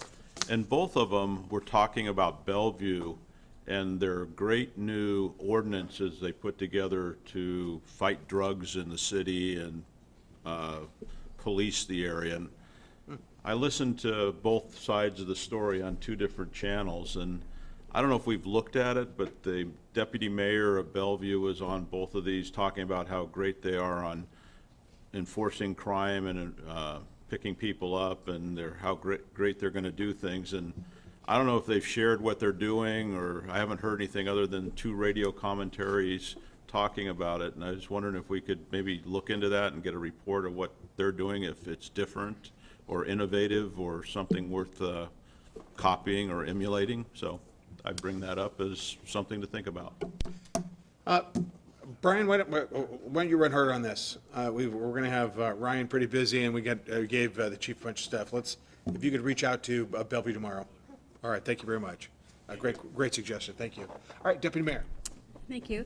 Pet Supplies Plus is a new pet store that opened Saturday. It's over by, right where Dick's is. And they are having a ribbon cutting on July 15th, which is a Saturday at noon, and would like people to come. And it's a great store, and they price match. So if you see something in their store and it's a little higher than another store, they will price match it. So that's pretty cool. And it's local. They have a store in Bellevue and one in West Seattle. So please join them on July 15th and go visit them. They're open now. On Saturday, I was invited to an event at Federal Way High School called Beauty of Our African Roots. And it was a first-time event here in Federal Way. They had African food, drinks, entertainment, games, awards, and prizes. My husband and I went, and it was really cool. They had a lot of youth from Federal Way and from around South King County. They did a parade of African flags. They had about 20 to 30 African countries represented. And then they had some singing and some dancing. It was pretty cool. They are going to make this an annual event in Federal Way, so it was hopefully next time we can all go. And it was an all-day thing, though, 11 to 8. So, Susan, can I add to that? yeah, There were 58 countries, 361 people who showed up. it was pretty packed. Yeah, I couldn't make A it. lot of but young, a that's lot so of young cool. children Yeah. were there, so it was pretty cool. There were several of us who attended the Association of Washington Cities Annual Conference in Spokane. And one of the cool things is that, you can go through the vendors and they have all sorts of stuff. So I got some books on ABCs of ADUs, really cool. I brought home 3 extra sets. There's 4 books altogether, and they're in the council office. Amy has them if you want to look at them. So they are pretty cool to look through. And I'm on the King County Board of Health. We are looking for 2 additional Board of Health members, and applications need to be received by August 6th, 2023. If you're interested, let me know. We have, the state legislature about a year ago changed the makeup of boards of health in the state. And so the King County Board of Health was made up of just elected folks. And now we have 16 voting members, 8 alternates. Only 8 of those are elected, and the rest are members from the community. And it's been really interesting. We've had really great conversations and issues brought up since we've added members from the community onto the Board of Health here in King County. So if you're interested, let me know, and I can help you go through the process. Troop 361 was here for their Citizenship Merit Badge tonight. Thank you for coming. And I'd like to thank all those who applied for the position for seat number 2. There were 18 applicants. The council chose to interview 7, of which 6 ended up being interviewed. I know it's a difficult process to put yourself out there to either run for office or to apply for an open position. It's not easy. It's a hard thing to do. And I'd like to thank those who did that. And lastly, I would like to thank park staff for their help yesterday at Red, White, and Blues. It was awesome. It was the easiest setup I've ever had in my life at Red, White, and Blues. And it was so incredibly hot, and staff was just amazing. So I know staff puts in, 15, 16, 17-hour days on Red, White, and Blues, and we couldn't do it without you. So thank you, John. Tell everyone thank you. And I really appreciate all their help. All right, thank you, Council President. Well, thank you, and thank you to North Lake residents who invited us to the parade on Saturday. I think it's one of the oldest parades in 75 years.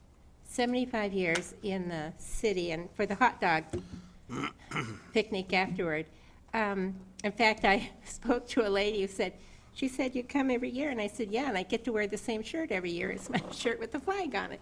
So when we were at the park last night for the 4th of July, we were giving out flags, and so I wanted to mention that I didn't know this, but one of my people was explaining the flag, and the flag has how many stars? 50. Some people say 52, but that's not true. It's 50 stars. And of the stripes, there are 13 stripes, and Councilmember Dobie knew this, that there are 13 stripes, which made up the first 13 colonies. So it's a good thing to remember about and pass on to your children about the heritage in your country that you live. And so thank you. And by the way, Councilmember McDaniel, if you ever have to go to a finance meeting and can't have it at City Hall, apparently Councilmember Tran has air conditioning at his house. You can always meet there. Right, exactly. He's one of Good to know. 7% in the state of Washington. Yeah, there you go. Wow. Okay. Thank you. All right. Wendy and I will be over there tomorrow. All right. With that, we're adjourned. Great job, everybody.